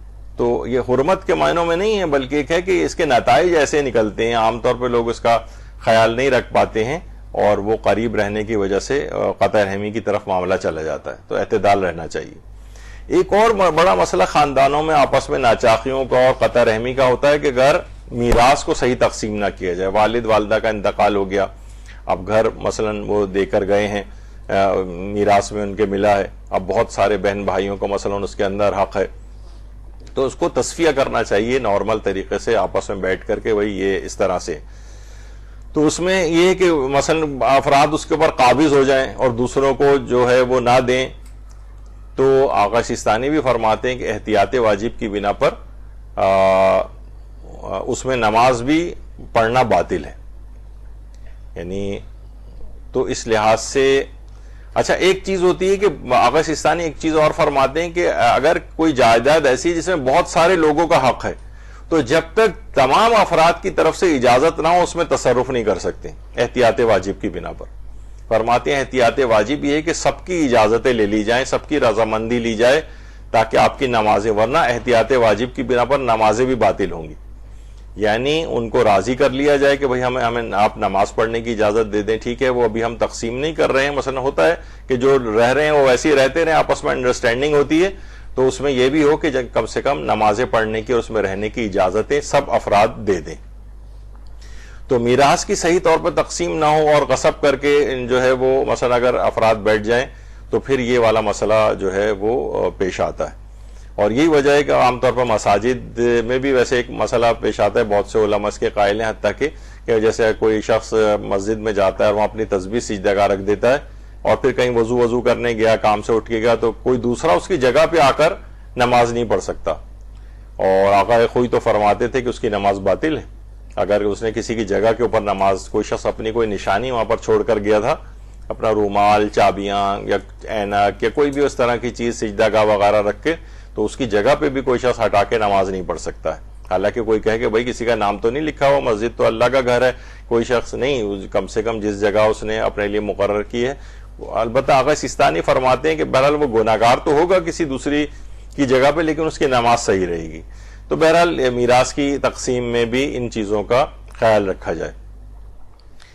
اور اس طریقے سے حتیٰ کہ آپ اس سے اندازہ لگائیں کہ غصبی کفن دینا، آقا سیستانی فرماتے ہیں چاہے دوسرا کوئی اور کفن نہ ہونے، جو دستیاب ہے وہ فقط غصبی ہے، تب بھی فرماتے ہیں اس صورت میں خواہ میت کو بغیر کفن، بلکہ ضروری ہے کہ میت کو بغیر کفن کے دفنا دو، لیکن غصبی کفن اس کو نہ دو. غصبی کفن یعنی غصبی زمین ہو کسی کے پاس، غصب کر کے کوئی بیٹھا ہوا ہو تو وہاں نماز وغیرہ بھی اس کی احتیاط واجب کی بنا پر باطل ہوگی. تو اس کی اہمیت کے پیش نظر یہ آپ کو مسئلہ بتایا گیا ہے کہ اگر کوئی کفن نہیں تو بغیر لباس برہنہ اس کو دفن کر دیا جائے، لیکن غصبی کفن نہ پہنایا جائے. کتنی اہمیت ہے اس بات کی. تو بہرحال یہ ہے کہ میراث کی صحیح تقسیم کا نہ ہونا یہ آپس میں خاندانوں میں بہت کدورتیں لاتا ہے، ایک دوسرے سے قطع رحمی ہو جاتی ہے، لوگ ایک دوسرے بات کرنا بند کر دیتے ہیں، شکایتیں کرتے ہیں کہ ہمارے مال کے اوپر قبضہ کر لیا ہے. تو بہرحال وہ اس کو صحیح طور پر تقسیم ہونا چاہیے. اچھا قطع رحمی کے سلسلے میں ایک اور بڑا مسئلہ ہے کہ بزرگوں کا خاموش تماشائی بنے رہنا. آج کل بزرگوں کے اثرات ویسے نہیں رہے. پہلے بزرگ روایتوں میں بھی ہے کہ بزرگ ایسا ہی ہے کہ جیسے امتوں میں نبی ہوا کرتا ہے. اب نبی کا اور کا کیا کام ہے؟ کوئی غلطی ہوتی ہے تو اس کی نشاندہی کرے گا، لوگ برائیوں گناہوں میں مبتلا ہو رہے ہیں، ان کے گناہوں میں مبتلا ہونے سے ان کو روکے گا. تو بزرگ کیا ہیں؟ بس مثلا بیٹھے ٹی وی دیکھ رہے ہیں یا منفی بلکہ ان کی زیادہ باتیں پتہ چل رہی ہوتی ہیں، بلکہ اکثر تو بزرگ خاندانوں میں لڑائی جھگڑے کا باعث ہو جاتے ہیں. یہی وجہ ہے کہ علماء اکثر بیان فرماتے ہیں. بہرحال ان کی کچھ عمر کا بھی تقاضا ہو جاتا ہے، جو بھی کہا جاتا ہے کہ وَلَا تَقُلْ لَهُمَا اُفٍّ، کہ ان کے سامنے جو ہے وہ اف بھی نہ کرنا. تو مولانا فیروز حیدر صاحب جو انڈیا کے ہیں، وہ اپنی تقریر میں ایک جملہ انہوں نے بڑا اچھا کہتے تھے کہ اللہ کو چاہیے تھا، ویسے اگر ہم بظاہر دیکھیں تو یہ چڑچڑے ہو رہے ہیں نا، ان کی وجہ سے گھر میں لڑائی جھگڑے ہو رہے ہیں، ان بڈھے بڑھیا کی وجہ سے مثلا ہو رہے ہیں، تو اللہ ان کو مخاطب کر کے کہتا کہ دیکھو اب تم اس عمر کو پہنچ گئے ہو تو تمہیں جو ہے اب ذرا جوان اولاد کے سامنے اپنی زبان کو ذرا کنٹرول کرنا ہے. اور یہ سب کہا کہ نہیں، اللہ کو معلوم تھا کہ یہ تو ان کے بڑھاپے کا تقاضا ہے کہ بڈھے بڑھیا بولیں گے ضرور اور یہ کچھ نہ کچھ کریں گے، تو اب اولاد کو مخاطب کر کے کہا کہ تم ان کے سامنے اف بھی نہ کرنا. تو بہرحال تو بعض اوقات یہ ہوتا ہے کہ انہی کی وجہ سے بہت ساری چیزیں بھی ہو رہی ہوتی ہیں، لیکن اگر کوئی سمجھدار بزرگ موجود ہیں تو وہ دیکھ رہے ہیں کہ میرے اولادیں آپس میں لڑی جا رہی ہیں، تو یہ خاموش تماشائی بن کے نہ رہیں، بلکہ یہ ان کے درمیان تصفیہ کرانے کی کوشش کرتے رہیں، محبتوں کو بڑھانے کی کوشش کرتے رہیں. کیونکہ دیکھیے قطع رحمی سے جو بچانے والے اعمال ہیں جن سے قطع رحمی بچتی ہے، ایک تو یہ ہے کہ رشتہ داروں کو اذیت نہ دیں. پہلی چیز ہمارے امام علی رضا علیہ السلام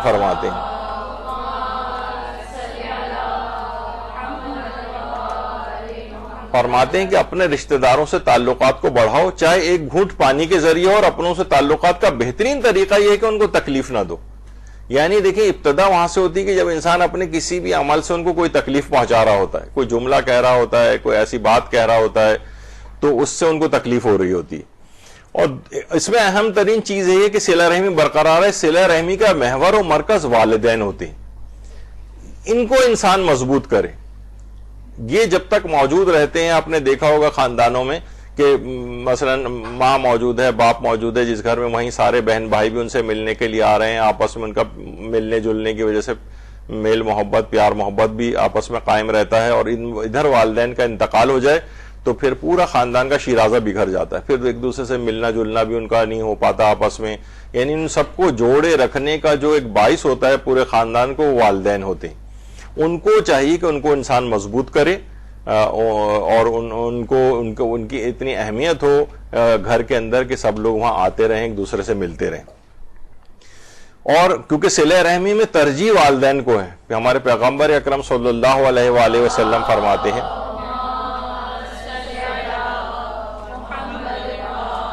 کہ یقیناً نیکیوں میں سب سے بڑی نیکی کا کام صلہ رحم ہے، اور صلہ رحم میں ترجیحاً ماں باپ ہیں. یعنی سب سے زیادہ صلہ رحم کے مستحق والدین ہیں. تو انسان کو چاہیے کہ ان سے اپنے میل جول کو مستقل جاری رکھے، آتا جاتا رہے، سارے اولادیں آتی جاتی رہیں ان کے پاس، تاکہ وہ مضبوط ہوں اور وہ ڈوری خاندان کا شیرازہ جو ہے بکھرنے سے بچا رہے. کیونکہ یہ خاندان کی یہ جو بزرگ افراد ہوتے ہیں، یہ جب کہیں ہوتے ہیں معاشرے میں، وہیں ان کے بیٹے بیٹیاں بھی آ رہے ہیں، وہیں ان کی اولادیں بھی آ رہی ہیں، ان کے درمیان بھی آپس میں محبت بڑھتی ہے، ایک دوسرے کے کام آتے ہیں. یعنی خاندان جو ہے مضبوط ہوتا ہے ان والدین کی وجہ سے. ان کو چھوڑ نہ دے انسان اس طرح سے. تو آیت اللہ بہجت کے متعلق بھی ملتا ہے کہ کہہ رہے ہیں کہ جب ایک دفعہ مسجد سے جو ہے وہ باہر آ رہے تھے تو بہت سارے علماء بھی کھڑے ہوتے تھے، اور ان میں سے کسی ایک عالم دین سے مخاطب کر کے انہوں نے کہا کہ تم اپنے والد کو ٹیلی فون کیوں نہیں کرتے ہو؟ کیونکہ جس وقت تم حمد اور سورہ پڑھ کر ان کو بھیجتے ہو، ایسے ہی جیسے گویا تم نے ان کو ٹیلی فون کیا. یعنی اگر والدین دنیا سے بھی چلے گئے ہیں تو والدین سے کیسے رابطہ اس کے بعد بھی برقرار رکھیں؟ تو کہنے لگے الحمد اور سورہ پڑھ کر ان سے اپنے تعلق ایسے ہی جیسے تم نے ان سے فون پہ بات کر لی.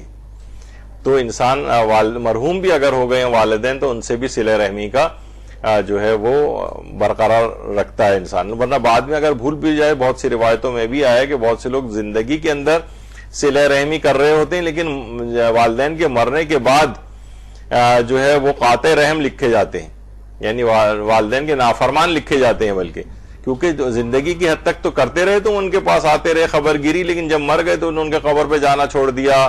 ابھی کچھ عرصے بعد انشاءاللہ یہاں پر ایک موضوع پر ہمارا ایک لیکچر ہوگا، ایک تو نہیں ہوں گے، 2 کم سے کم ہوں گے، کہ والدین کے 80 حقوق کے متعلق. عام طور پہ لوگ کو سمجھ میں نہیں آتا کہ والدین کے ٹھیک ہے اچھا ان سے سلوک کرنا چاہیے، لیکن 40 ان کے دنیاوی حقوق ہیں اور 40 حقوق ان کے مرنے کے بعد ہیں.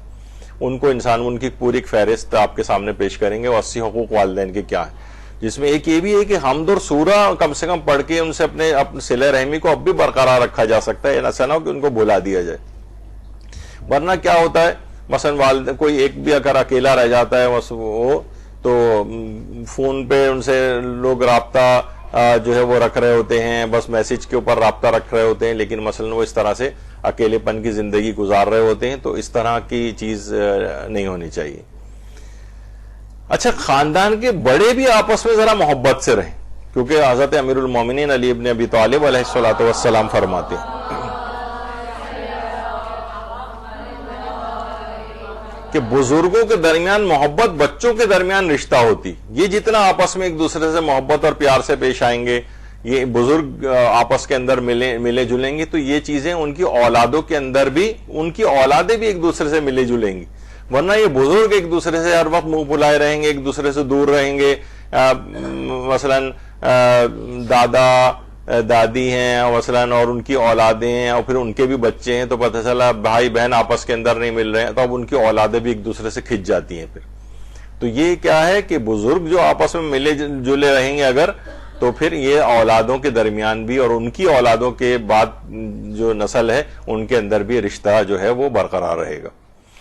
اب خود دیکھیں کہ مثلا امام خمینی جو تھے، ان کے بھائی، یہ بڑے بھائی ہیں آیت اللہ سید مرتضیٰ پسندیدہ، جو ان کے بالکل سامنے بیٹھے ہوئے ہیں. تو امام خمینی بہت زیادہ اپنے بڑے بھائی کا جو ہے احترام جو ہے کرتے تھے، اور ہر جگہ ان کو، حتیٰ کہ جب یہ جلا وطن تھے فرانس میں، عراق میں، تو امام خمینی نے بہت سارے خطوط، اپنے جو نجی خطوط ہیں وہ اپنے مثلا بیٹے کو، اپنی بہو کو جو لکھے ہیں، تو وہ ان کو شائع بھی کیا گیا. اردو زبان میں اس کا ترجمہ وعدہ دیدار کے نام سے ہوا بھی ہے. تو ان خطوں کو بھی میں نے جب اس کا مطالعہ کیا تو اس میں خاص طور پر اپنے بھائی کے متعلق بجا انہوں نے یہ بات لکھی. اب سردیاں شروع ہونے والی ہیں، اپنے بیٹے کو لکھا ہے کہ میرے بھائی مرتضیٰ پسندیدہ جو ہیں ان کا بڑا خیال رکھنا، ان کو کہیں ایسا نہ ہو بیمار پڑ جائیں. یعنی بہت زیادہ ایک، یعنی خاندانوں کے جو یہ بزرگ ہیں جب یہ آپس میں پیار و محبت سے ملیں گے تو ان کی نیچے والی جو اولادیں ہوں گی ان میں بھی آپس میں محبت بڑھے گی. تو بہت زیادہ اپنے بھائی کا اس لحاظ سے خیال رکھتے تھے امام خمینی، ہر جگہ ان کو آگے آگے جو ہے وہ رکھتے تھے. اچھا، صلہ رحمی برقرار رکھنے کے لیے اور قطع رحمی سے بچنے کے لیے انسان کو چاہیے کہ وہ اپنے مال کو بھی خرچ کرے. دیکھیے بہت سی چیزیں ہوتی ہیں کہ بہت چھوٹی چھوٹی سی چیزیں ہوتی ہیں. ویسے تو یہ کہ جب کبھی ضرورت پیش آ جائے اس کو، رشتہ دار کو، تو صلہ رحمی میں یہ کہ مال سے بھی، اس کے آغا سیستانی نے بھی اپنے فتاوے میں لکھا ہے کہ مال سے بھی اس کی مدد کرے. یعنی یہ نہیں کہ بس ہم نے ایک فارمیلٹی کے طور پر بس اس سے کہہ دیا، لیکن جب مال کی ضرورت پیش آ رہی تو ہم مال کو روک کے بیٹھے ہیں. عموماً یہ بھی دیکھنے میں آتا ہے کہ رشتہ دار جو ہیں، یعنی مالدار افراد ادھر ادھر جو ہے پتہ نہیں کہاں کہاں امدادیں کر رہے ہوتے ہیں، لیکن اپنے ہی خاندان کے غریب رشتہ داروں کی طرف نہیں دیکھ رہے ہوتے. وہ پتہ نہیں کہاں غیروں میں، اور ان کا بھی منہ نہیں پڑتا ہے ان سے کچھ مانگنے کے لیے. معلوم ہے کہ اتنا سینسیٹیو معاملہ ہے کہ یہ اگر میں نے ایک دو دفعہ بھی مانگ لیا تو پورے خاندان میں پتہ نہیں کہاں تک ہم جو ہے یہ گاتے پھریں گے اس بات کو. تو وہ لوگ بھی نہیں مانگتے، غیروں کے پاس چلے جاتے ہیں لیکن اپنے رشتہ داروں سے نہیں مانگتے. اور یہ بھی جو امیر افراد ہیں یہ بھی اپنے رشتہ داروں کی طرف نہیں دیکھتے اور باہر ادھر ادھر چیریٹی کر رہے ہوتے ہیں. تو مال کو بھی خرچ کیا جاتا ہے. اچھا دیکھیے، مال کو بہت طرح سے خرچ ہو سکتا ہے. ایک تو ضرورت جب پیش آ جائے اس وقت بھی خرچ کیا جائے، اور ویسے بھی ہے کہ جیسے مثلا ان کی دعوت کرنا، اس میں بھی تو مال ہی تو خرچ ہوگا. اچھا، ابھی آپ نے دیکھا لوگ سوچتے ہیں یار مثلا دعوت کی مال خرچ ہو جائے گا ہمارا، مثلا 5-10 ہزار روپے دعوت میں لگ جائیں گے. تو ابھی آپ نے کتنی حدیثیں سنی کہ صلہ رحمی کرنے سے رزق میں بے پناہ اضافہ ہوتا ہے. تو یہ 5,000 ابھی تم خرچ کر رہے ہو تو یہ 50 لاکھ بن کے تمہیں ملیں گے. تو انسان اس وقت پیسے نہ گنتا رہے بیٹھا ہوا کہ بھائی میرا اتنے پیسے خرچ ہو جائیں گے. کو اتنا نہیں لگ رہا ہوتا، گھر پہ دعوت پہ بلا لیا 2-4 ہزار کی، اس میں خرچ ہو گیا. کوئی اچھی چیز پکائی آپ نے، کسی رشتہ دار کے گھر بھجوا دی. مثلا گرمیوں کا سیزن آیا، آموں کی پیٹی کوئی اتنی زیادہ مہنگی نہیں ہوتی. یعنی لیکن یقین جانیے کہ اگر آپ نے اس طرح کا ایک تحفہ بھی بھجوا دیا تو کم سے کم 1 سال کے لیے تو اس رشتہ دار کا منہ بالکل بند ہو جائے گا. یعنی وہ آپ کے خلاف کچھ نہیں کہے گا, کوئی دل میں خیال بھی نہیں آئے گا, ابھی آگے چل کے اس کی تفصیل آئے گی. مال خرچ کرنے کا بڑا فائدہ ہوتا ہے. ایک صاحب بتا رہے تھے کہ ان کا کوئی بلڈنگ میں چوکیدار تھا, جس میں ان کا آفس تھا, تو وہاں ان کا جو آفس کا پیون تھا چپراسی, اس بلڈنگ کا چوکیدار اسے سائیکل نہیں کھڑی کرنے دیتا تھا وہاں پہ. کہتا تھا نہیں یہاں پہ سائیکل کھڑی کرنے کی کوئی جگہ نہیں. اب وہ روزانہ جو بھی آفس کے لیے وہ چپراسی جو ہے وہ سموسے لے کے آتا تھا, ایک سموسہ اضافی لاتا تھا, اور اس نے کیا کیا, چوکیدار کو روزانہ سموسہ ایک دینا شروع کیا.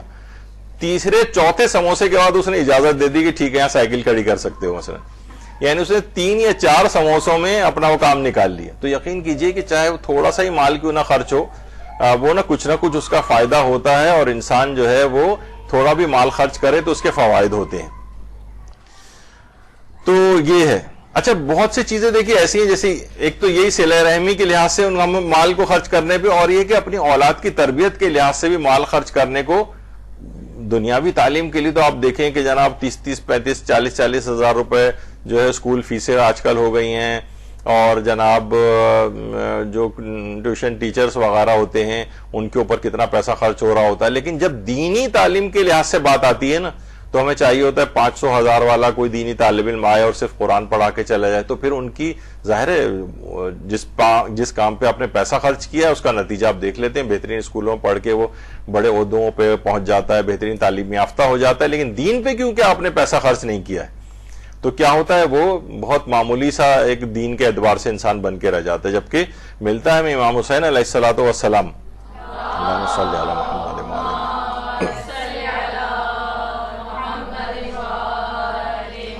اپنے بچوں کے استاد کو بہت زیادہ مال, روایت میں ہے کہ انہوں نے منہ موتیوں سے بھر دیا, یعنی امام نے, اور فرمائے تمہاری محنت کا معاوضہ نہیں ہو سکتا. اچھا بہت سے لوگ جب یہ حدیث ہم کبھی لگاتے ہیں تو بہت سے لوگ اس پہ اعتراض کرتے ہیں کہ امام حسین کی اولاد تو مثلا چوتھے امام تھے. یہ اماموں کی متعلق بات نہیں ہو رہی کہ ان کو تعلیم دلوائی جاتی تھی. امام تو ہمارے جو ہیں وہ اللہ کی طرف سے سب علم لے کر آتے ہیں, لیکن ائمہ کی دیگر غیر معصومہ اولادیں بھی ہوتی تھیں, ان کی تعلیم و تربیت کا بھی. اور کہتے ہیں یہ کیسے ممکن ہے, امام تو خود تعلیم دینے والے تھے, وہ کسی استاد کو کیوں بلائیں گے؟ نہیں, وہ تاکہ آپ لوگوں کے لیے بھی وہ چیز برقرار ہے. اور امام کی اور مصروفیات بھی ہوتی تھیں, وہ سارے خاندان کے بچوں کو بٹھا کے ہر وقت پڑھانے کا کام تو نہیں ہوتا تھا ان کا, ان کے لیے اساتذہ کی خدمات بھی لی جاتی تھی. اور یہ روایت میں ایک اور دوسری روایت میں آیا کہ جو اس استاد کو امام نے یہ سب دیا تھا جس نے ان کے بیٹے کو سورہ الحمد کی تعلیم دی تھی. تو بہرحال دین کے اعتبار سے دیکھیے ہم لوگ خرچ نہیں کرتے ہیں, اور رشتہ داروں میں بھی ہم نہیں خرچ کرتے. کبھی ہوٹلنگ یا ریسٹورنٹس وغیرہ کے اندر لے جائیں کھلانے کے لیے. میرے ایک جاننے والے ہیں تو مالی اعتبار سے کافی آسودہ حال ہیں, تو وہ جو بزرگ ہیں خاندان کے, وہ پورے خاندان کو جمع کر کے ایک دن یا تو پکنک پہ لے کے جاتے تھے, یا لنچ یا ڈنر یا کوئی بریک فاسٹ وغیرہ وہ کسی جگہ جو ہے نا وہ سب میں پورا خاندان مل کے کرتا تھا. تو بہرحال مال و دولت تھا, تو انہوں نے اپنے اس کو تاکہ سب لوگ خاندان میں آپس میں ملے رہیں, جڑے رہیں, اور ایک اس کا اچھا ایک, اور آپ کو پتہ ہے کھانے پینے کے اندر ایک ایسی برکت تو ہوتی ہے, دعوت ذو العشیرہ جو ہے سب کے دماغوں میں ہے کہ سب لوگ اس کے اندر جو ہے آتے ہیں, کھانا پینا تو کسی کو بھی برا نہیں لگتا ہے.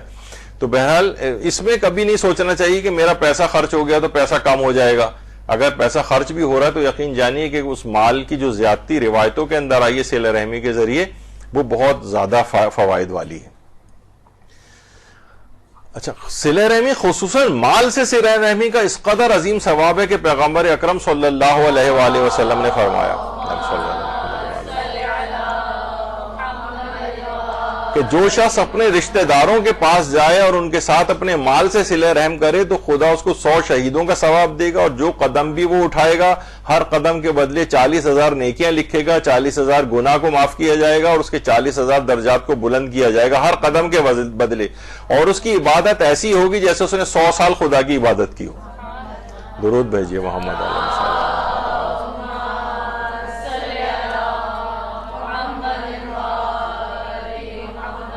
یعنی مال سے صلہ رحمی کرے, پیغمبر فرماتے ہیں رشتہ دار کے پاس جائے مال سے صلہ رحمی کرے. اب یہ والی صلہ رحمی بھی ہو سکتی ہے, مدد کے اعتبار سے صلہ رحمی بھی ہو سکتی ہے. 100 شہیدوں کا ثواب, اور ہر قدم کے بدلے 40,000 نیکیاں, 40,000 گناہ معاف, 40,000 درجات کی بلندی, اور 100 سال خدا کی عبادت کا ثواب. تو اندازہ لگائیں کہ کس قدر زیادہ ہے. تو مال کو خرچ کرنا رشتہ داروں کے اوپر یہ بہت اہمیت کا حامل ہے. تو رشتہ داروں کی مالی کمک ہر لحاظ سے وہ ان کی جائے۔ آیت اللہ حسن علی نجابت شیرازی، نجابت نون کے نیچے زیر ہے، یہ آیت اللہ علی آقا قاضی کے شاگردوں میں سے تھے، 28 سال کی عمر میں درجہ اجتہاد تک بھی پہنچ گئے تھے۔ ان کی ایک اور خصوصیت یہ بھی تھی کہ ان میں دیکھیے جب بھی انسان ترک گناہ کرتا ہے اور مقامات کو حاصل کرتا ہے تو کچھ کرامتیں بھی پیدا ہو جاتی ہیں۔ ان کی بہت ساری کرامتیں ہیں آیت اللہ حسن علی نجابت شیرازی کی، جس میں ایک کرامت یہ بھی تھی کہ یہ کہتے تھے کہ کسی بھی شخص کو دیکھ کر اندازہ ان کو پتہ چل جاتا تھا کہ سید ہے یا غیر سید ہے۔ وہ خود فرماتے تھے کہ جو سادات کرام ہیں، ایک ان کے سر سے ایک نور نکلتا وہ آسمانوں کی طرف جاتا ہوا مجھے نظر آتا، یعنی ان کی خصوصیت تھی کہ یہ سادات کو پہچان لیتے تھے۔ تو یہ خود فرماتے ہیں کہ صلہ رحمی جو ہے اس سے انسان فقر و فاقے سے باہر آ جاتا ہے، بالاخص فقر معنوی۔ صلہ رحمی نفی فقر مادی و فقر معنوی میں کند۔ فرماتے ہیں کہ ایک تو فقر جو مادی ہوتا ہے، یعنی غریب ہے لیکن اس نے صلہ رحمی کرنا شروع کی اور وہ اس کی جو ہے فقر دور ہو گیا، مال و دولت اس کے پاس آ گیا، وسائل اس کے پاس آ گئے، ممکن ہے مال و دولت بہت زیادہ نظر نہ آئے لیکن مال میں برکت آ گئی، اس کو سب آرام سے گزارا ہو جاتا ہے، کسی سے قرضے لینے کی ضرورت نہیں پیش آتی ہے، اس کو کوئی پریشانی نہیں ہوتی ہے، بیمار ہوتا ہے تو اپنا علاج کروا لیتا ہے۔ یہ بھی ایک برکت کی اقسام ہے۔ جب بھی کہا جاتا ہے کثرت کے بجائے برکت کی انسان کو دعا مانگنی چاہیے، ممکن ہے کثرت ہو لیکن برکت نہ ہو اس میں۔ تو فرماتے ہیں ایک تو فقر مادی بھی دور ہو جاتا ہے اور فقر معنوی بھی دور ہو جاتا ہے۔ معنوی فقر کیا ہے؟ ایک تو دیکھیں مال نہیں ہے ہمارے پاس، یہ مادی فقر ہے، اور ایک ہے آخرت ہمارے پاس نہیں، تقوی ہمارے پاس نہیں ہے، پرہیزگاری ہمارے پاس نہیں ہے، نیکیاں ہمارے پاس نہیں ہیں، اچھی صفات نیک ہمارے پاس نہیں ہے، اخلاق حسنہ ہمارے پاس نہیں ہے، یہ فقر معنوی۔ کہہ رہے ہیں یہ دونوں چیزیں صلہ رحمی سے دور ہو جاتی ہیں، مادی فقر بھی دور ہوتا ہے، معنوی فقر بھی دور ہوتا ہے۔ تو یہ بہت اہم ہے۔ ایسا بڑا عارف جو اتنے صاحب کرامت ہو، آیت اللہ علی آقا قاضی کے شاگردوں میں سے تھے، تو وہ یہ جملے ارشاد فرماتے تھے ہر قسم کا فقر و فاقہ اس سے جو ہے وہ دور ہو جاتا ہے۔ اچھا، آیت اللہ مجتہدی تہرانی، آیت اللہ رہبر معظم آیت اللہ خامنئی کے جو بیٹے ہیں وہ سارے کے سارے بیٹے آیت اللہ مجتہدی تہرانی کے مدرسے کے پڑھے ہوئے ہیں۔ جب بھی رہبر معظم فرماتے تھے کہ آیت اللہ مجتہدی تہرانی کے مدرسے میں انسان بنائے جاتے ہیں، یعنی خالی یہ نہیں، بعض اوقات ہوتا ہے نا کہ انسان اصطلاحات تو حاصل کر لیتا ہے لیکن انسان نہیں بن پاتا، ممکن ہے کہ علمی لحاظ سے کچھ نظر آئے لیکن انسانیت اس کے اندر نہ ہو۔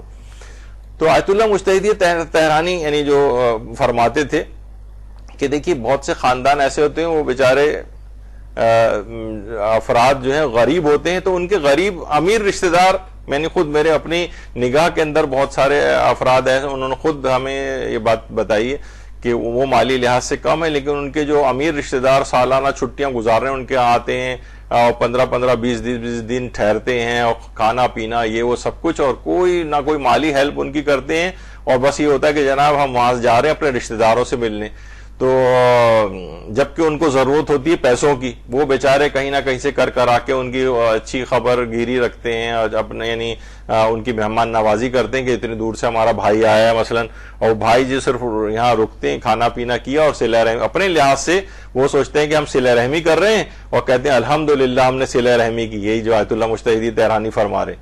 تو آقا مجتہدی فرماتے ہیں کہ ثواب نہ دارت کباب ہم دارت، کہہ رہے ہیں جناب اس میں کوئی ثواب کچھ نہیں، صرف کباب آپ کو ملے جو اپنے مثلا کھانا پینا وہاں کیا، اس کو کہہ رہے ہیں اب بعض اوقات یہ ہوتا ہے کہ اس کو آپ کے دیدار سے زیادہ، ملاقات سے زیادہ، اگر یہ کہیں بہتر ہوتا کہ آپ ان کو چاولوں کی ایک بوری اور مثلا 2 کلو جو ہے وہ تیل ان کو یا اس طرح کی اور چیزیں وہاں پہنچاتے۔ صلہ رحمی کا تقاضا یہ تھا کہ ان کی یہ والی مالی مدد آپ کرتے۔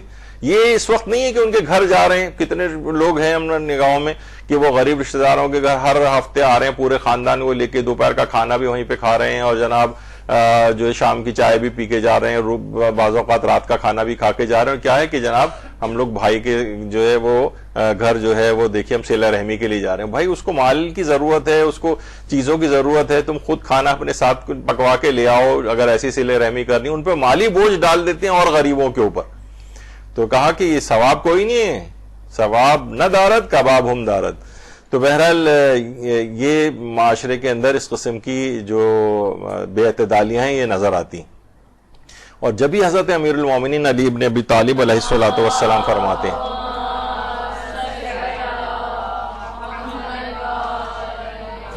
مالی ہمدردی کی مانند کوئی بھی چیز اخوت کی حفاظت نہیں کر سکتی. مالی ہمدردی یعنی مال سے ان کی مدد کرو، ضرورت پیش آ رہی ہے، گھر میں کوئی بیمار پڑ گیا ہے، ہاسپٹلائزڈ ہو گیا ہے، معلوم ہے آپ کو اس کے حالات صحیح نہیں ہیں، خود جا کر پوچھیں. یہ نہیں کہ وہ دستے سوال لا کر دراز کرے آپ تک، اور کہا جاتا ہے نا کہ اگر کسی نے مانگنے کے بعد آپ نے دیا تو آپ نے گویا اس کی عزت کی قیمت ادا کی. وہ تو اس نے اپنی عزت آپ کی جب اس نے تقاضا کیا تو عزت اس کی چلی گئی ایک لحاظ سے، اس کی ناک نیچی ہو گئی، شرمندہ آنکھوں سے آپ سے آ کر تقاضا کر رہا ہے وہ. اب جو بھی پیسے دو گے تم نے گویا اس کی عزت کی قیمت ادا کی، کوئی احسان نہیں کیا، تم نے کوئی چیز خریدی ہے اس سے. تو مالی ہمدردی میں بھی یہی ہے کہ یعنی کوئی بھی چیز اخوت کی حفاظت نہیں کر سکتی بھائی چارے کی جتنا یہ مال کرتا ہے. آپس میں ایک دوسرے کی اس طرح سے مالی تعاون ہونا چاہیے.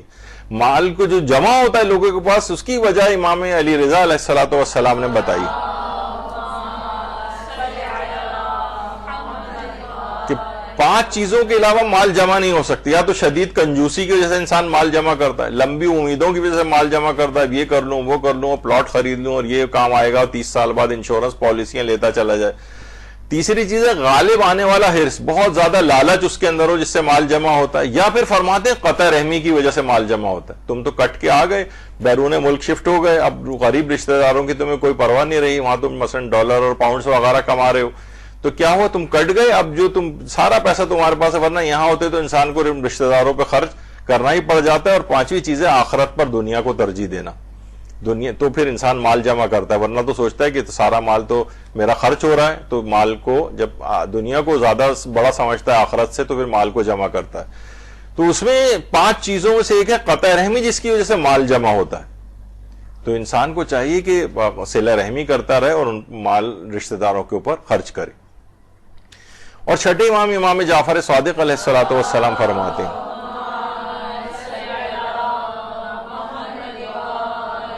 فرماتے ہیں راہ خدا میں مال خرچ کرو، اس کے بدلے پر یقین رکھو، جان لو جو اطاعت الہی میں خرچ نہیں کرے گا وہ اللہ کی نافرمانی میں خرچ ضرور کر دے گا. یعنی آپ نے جو پیسہ بچایا ہے نا کہ میں مثلا رشتہ داروں پہ خرچ نہیں کروں، یہ بیماری پیدا ہوگی، یہ سارا ڈاکٹروں اسپتالوں میں لگ جائے گا. کسی مقدمے میں پھنس گئے، وکیلوں اور کورٹ کچہریوں کے اندر جو ہے وہ چلا جائے گا.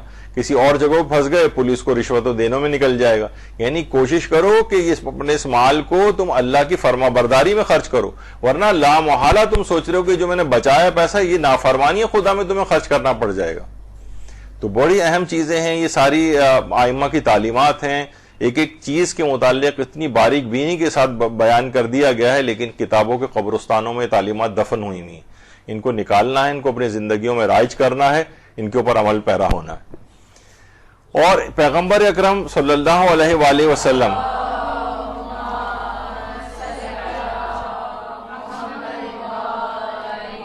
ان کی خدمت میں عرض کیا گیا کہ یا رسول اللہ کون سا صدقہ زیادہ افضل ہے؟ فرمایا دھتکارے ہوئے رشتہ دار کو صدقہ دینا. بعض اوقات ہوتا ہے نا جس کو کوئی پوچھتا نہیں ہے، بیچارہ بالکل آئسولیٹ ہو گیا ہے، مالی اعتبار سے بہت کمزور، دھتکار دیا گیا ہو جسے، اس کو صدقہ دینا زیادہ ثواب ہے. آیت اللہ سیستانی بھی اپنے ایک مسئلے میں فرماتے ہیں کہ اہل و عیال کے لیے کشائش پیدا کرنا، سہولت پیدا کرنا دوسروں کو صدقہ دینے سے افضل ہے. اہل و عیال یہی ہے نہیں ہمارے رشتہ دار. اسی طرح وہ ضرورت مند جو قریبی ہو اسے صدقہ دینا غیروں کو صدقہ دینے سے افضل ہے. تم یہ کہاں چیریٹی بانٹتے پھر رہے ہو؟ تمہیں تو اپنے قریبی رشتہ داروں کو بھی دینا چاہیے.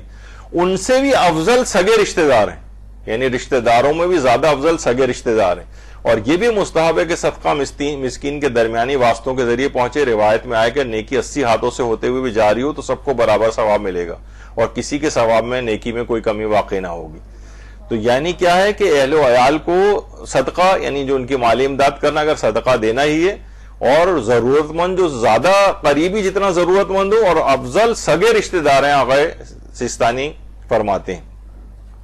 تو افضل یعنی سگے ترین رشتہ داروں کو بھی صدقہ دیا جا سکتا ہے. البتہ وہ توہین آمیز نہ ہو کہ 10 کا نوٹ پکڑا دیا مثلا والدین کو لے جا کے کہ جناب یہ ہم نے سگا رشتہ دار ہی تو ہیں، والدین بھائی ہمارا سگا رشتہ دار ہے، 100 روپے دے دیے اس کو. بعض اوقات آپ کو پتا ہے کہ وہ خیر سادات کو صدقہ دینے کے متعلق ہے کہ ان کو صدقہ دیا جا سکتا ہے، لیکن صدقہ توہین نہیں، یعنی اتنا مال دینا کہ جس کو لینے میں سید کی توہین ہو، اتنی معمولی رقم اس کے لیے بھی لینا جائز نہیں اور اس کے لیے بھی دینا جو ہے وہ جائز نہیں ہے. سادات کو اتنی کم سے کم رقم دیں کہ لینے میں اس کی توہین نہ ہو. تو سگے رشتہ داروں کو صدقہ دینا، بلکہ یہ بھی فرمایا قریبی رشتہ داروں کو فطرہ دینا کہ اگر وہ فقیر ہوں یعنی سال بھر کا خرچہ نہ رکھتے ہوں، نہ نقد پیسوں کی صورت میں، نہ کوئی ایسا کام جانتے ہیں جو ان کے سال بھر کے اخراجات کے لیے کافی ہو، تو انہیں صدقہ فطرہ دینا جائز ہے. بلکہ افضل یہی ہے کہ اپنے فقیر خونی رشتہ داروں اور پڑوسیوں کو یہ زکوٰۃ فطرہ دی جائے. تو آپ نے دیکھا فقیر خونی رشتہ دار یعنی جو غریب خونی رشتہ دار ہیں ان کو فطرہ دینا. اور اگر یہ ہمارا فطرہ ذرا ایسی ظاہر فطرے کی رقم اتنی زیادہ نہیں ہوتی ہے تو فطرہ زیادہ کر کے بھی دیا جا سکتا ہے، اس میں مزید آپ ملا دیں اور ان تک وہ رقم پہنچا دیں، تحفے کے عنوان سے دے دیں فطرے کے طور پر. اگر لینا ان کو اچھا نہیں لگ رہا ہے یا آپ کو دینا اچھا نہیں لگ رہا ہے تو کسی بھی عنوان سے ان تک وہ چیز پہنچائی جا سکتی ہے، حتیٰ کہ فطرہ بھی دیا جا سکتا ہے. اور بہترین جو صدقہ ہے وہ بھی پیغمبر اکرم صلی اللہ علیہ وآلہ وسلم نے بتایا ہے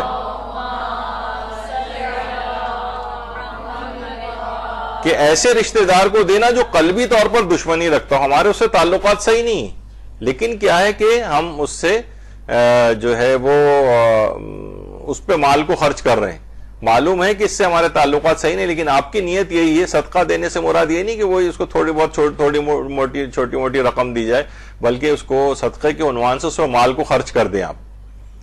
تو بہرحال یہ جو معلوم ہے کہ اس کے دل کی کدورتیں تاکہ یہ دور ہو جائیں. اچھا، صلہ رحمی کے لیے مال خرچ کرنے کی کئی صورتیں ہو سکتی ہیں. ایک تو جیسے یہی تھا کہ جناب اس کی دعوت کر دی جائے، کہیں اس کو باہر اگر کھانے پہ لے جانا اگر ممکن ہے اور بشرطے کہ اور اس میں مفاسد نہ ہوں. پتہ چلا باہر ریسٹورنٹ میں کھانے جا رہے ہیں، عورتیں میک اپ کر کے جا رہی ہیں اور جناب علی حجاب کی پاسداری نہیں ہو رہی، مکس گیدرنگ ہوئی جا رہی ہے، یعنی ایسا نہ ہو کہ اور حرام اس میں آ جائیں چیزیں. تو یعنی اگر حرام سے سیف اینڈ ساؤنڈ ہے معاملہ تو رشتہ داروں پر اس طرح کے پیسوں کو مال کو خرچ کیا جا سکتا ہے، یا ان کو آسانیاں جو ہیں وہ مہیا کی جائیں. روایتوں میں آیا ہے کہ ان کو آسانیاں یا ان کو تحفے تحائف دیے جائیں، کیونکہ روایتوں میں ہے کہ پیغمبر اکرم صلی اللہ علیہ وآلہ وسلم فرماتے ہیں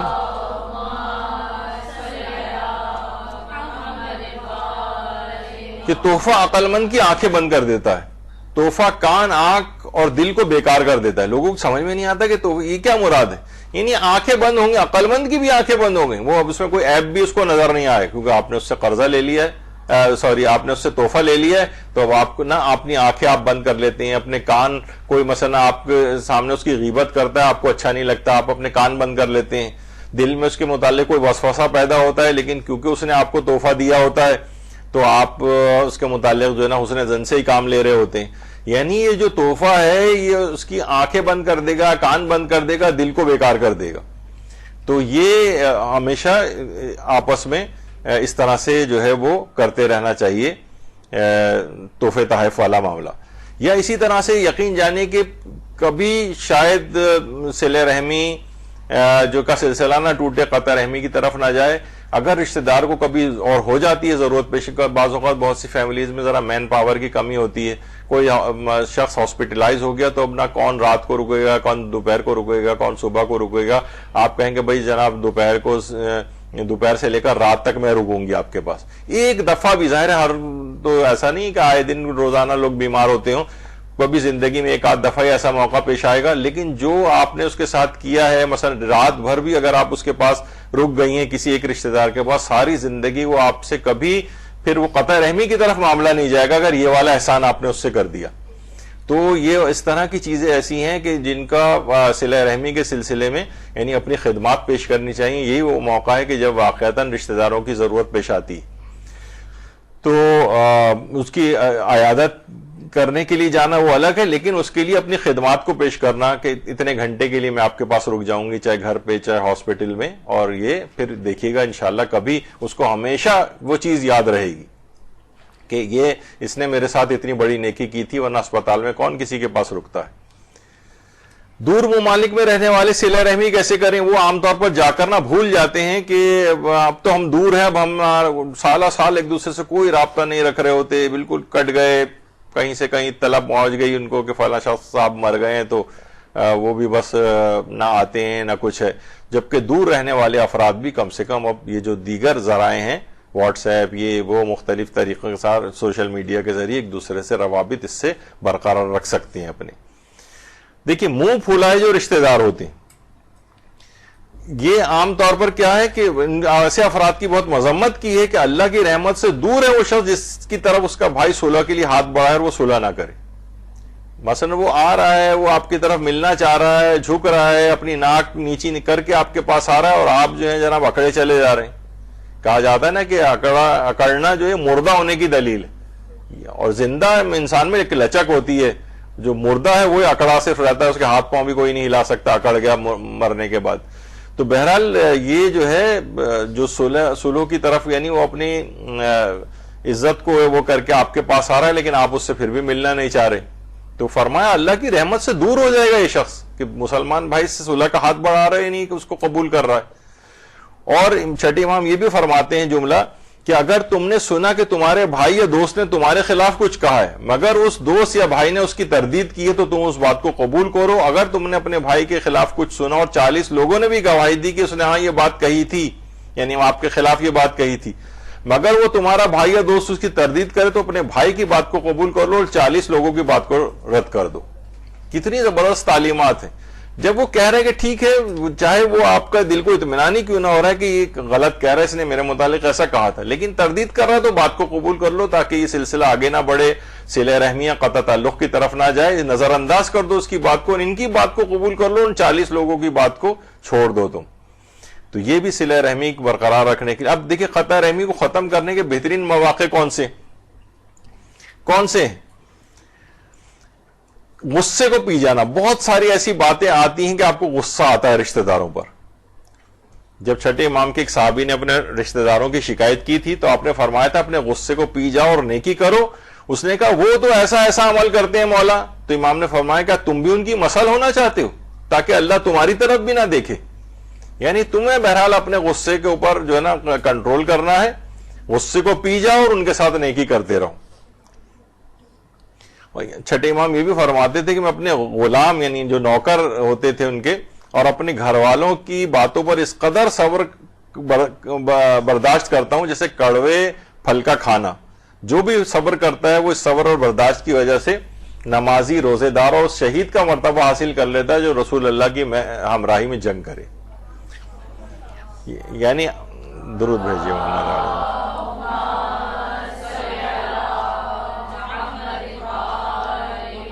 چھٹے امام فرماتے تھے مجھے بھی غصہ، یعنی لحاظ سے ہم جیسے معصیوں کے اوپر آپ کو جو ہے نا غصہ آ رہا ہوتا ہے، اپنے گھر والوں پہ، رشتہ داروں کے اوپر غصہ آ رہا ہوتا ہے، امام فرماتے تھے مجھے بھی غصہ آ رہا ہوتا ہے لیکن میں صبر برداشت کرتا ہوں جیسے کڑوے پھل کا کھانا. تو برداشت کریں. ائمہ کی سیرت بھی اسی لحاظ سے تھی. تو بہرحال، اور معاف کرنے سے کیا فائدہ ہوگا؟ عمر میں اضافہ ہوتا ہے. جیسے تو صلہ رحمی سے عمر میں اضافہ ہو رہا ہے، دوسرا معاف کرنے سے بھی عمر میں اضافہ ہوتا ہے. انسان زیادہ سے زیادہ معاف کرے. رشتہ داروں کی غیر موجودگی میں لوگوں سے ان کی تعریف کیجیے. آپ دیکھیے جس طرح برائی کی باتیں پہنچ جاتی ہیں نا کہ اس نے تمہارے متعلق کہا تھا، یہ والی باتیں پہنچ جاتی ہیں کہ وہ تو تمہاری اتنی تعریف کر رہی تھی. تو جب آپ یہ سن لیتے ہیں کہ اس نے آپ کی تعریف کی تو اب آپ بھی رک جاتی ہیں، آپ کے دل میں اس کے لیے سافٹ کارنر پیدا ہونے لگتا ہے. تو غیر موجودگی میں جو ان کی اچھی باتیں ان کو لوگوں تک کہیں. عام طور پر خواتین جو ہیں تعریف ایک دوسرے کی نہیں کر رہی ہوتی. مثلا کوئی شکل و صورت کی بھی بہت اچھی تیار ہوئی ہے تو آپ کہتی ہیں آپ بہت ڈیفرنٹ لگ رہی ہیں، یہ نہیں کہتی ہیں اچھی لگ رہی ہیں، ڈیفرنٹ لگ رہی ہیں. تو بہرحال غیر موجودگی میں ان کی تعریف کیجیے. اچھا، رشتہ داروں سے عام طور پر یہ ہوتا ہے کہ جن سے قلبی یعنی وہ ہے کوئی لڑائی جھگڑا چلا رہا ہے، تو ایک روایت میں ملتا ہے کہ غالباً مجھے امام کا صحیح نام نہیں یاد رہا، غالباً شاید چوتھے امام کا واقعہ ہے کہ امام کے ایک رشتہ دار نے آ کر ان سے بہت لڑائی جھگڑا کیا، یعنی کافی تلخ کلامی ان کے ساتھ کی. خیر اس کے بعد وہ چلا گیا. امام اگلے دن صبح سویرے اس کے گھر گئے. اب مجھے ایگزیکٹلی یاد نہیں چوتھے امام تھے یا چھٹے امام تھے, اور اس کے جسم کے اوپر ہاتھ رکھا اور کہا کہ یہ یعنی جسم کے اوپر ہاتھ رکھنا, ہاتھ پہ ہاتھ رکھنا, فرمایا اس سے خون جوش مارتا ہے, یعنی آپس میں ایک دوسرے سے جب ظاہر مسافے میں بھی ہوتا ہے کینہ دور ہوتا ہے, بہت سارے فوائد ہوتے ہیں, معانقہ انسان کرتا ہے, گلے ملتا ہے. تو یہ اگر کوئی اس قسم کا بھی کوئی اگر رشتہ دار ہے تو انسان تھوڑا سا جا کے فزیکل اس سے, ظاہر محرم نامحرم والا مسئلہ تو اپنی جگہ برقرار رہے گا, لیکن وہ ایک دوسرے سے جو ہے وہ گلے ملیں, ہاتھ ملائیں, تو اس سے بھی کافی جو ہے نا وہ چیزیں دور ہوتی ہیں قطع رحمی والی.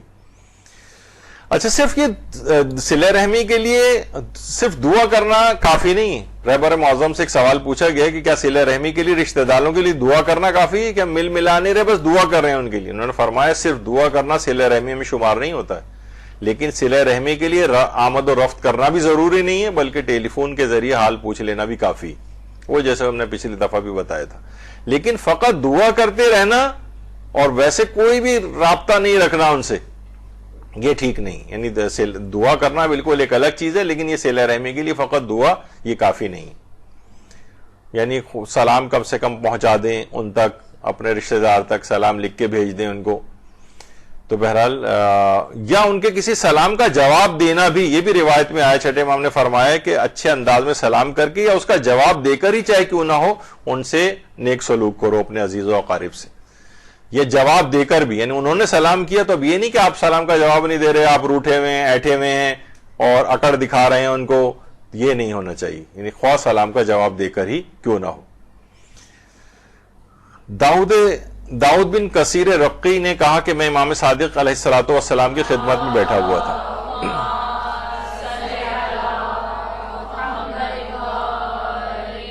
اس سے قبل کہ میں کوئی بات کہوں, امام نے فرمایا داؤد جمعرات کے روز تمہارے اعمال میرے سامنے لائے گئے تھے, تم نے جو اعمال انجام دیے تھے ان میں سے تم نے اپنے چچا زاد بھائی کے ساتھ صلہ رحمی کی, جس کی وجہ سے میں بہت خوش ہوا ہوں. داؤد کہتے ہیں کہ میرا چچا زاد بھائی تو اہل بیت کا دشمن ہے اور وہ بہت خبیث انسان ہے. وہ کہنے لگے میں نے سنا تھا کہ اس کی مالی حالت اچھی نہیں ہے, میں نے مکے جانے سے پہلے کچھ مال اس کے پاس بھیج دیا تھا. جب میں مدینے پہنچا تو امام صادق نے پھر یہ پورا واقعہ مجھے سنایا. یعنی امام کا دشمن تھا وہ, لیکن اس شخص نے اپنے اس دشمن امام رشتہ دار سے بھی نیکی کی, تو امام نے کہا تمہارے اعمال جو مجھ تک لائے گئے, تمہاری یہ نیکی مجھے بہت پسند آئی, صلہ رحمی. تو امام نے اس کو بھی نظر انداز کیا کہ وہ تو ہمارا مثلا دشمن ہے اور تم نے بہت اچھا کیا کہ اس کو نظر انداز کیا. نہیں, امام نے کہا تم نے مجھے خوش کیا. تو صلہ رحمی ایک اس انداز سے ایک چیز ہے کہ اچھا یہ اس زمانے میں تو چھٹے امام موجود تھے تو ان کے پاس اعمال پیش کیے گئے تھے. آج کل ہمارے امام زمانہ علیہ الصلوۃ والسلام محمد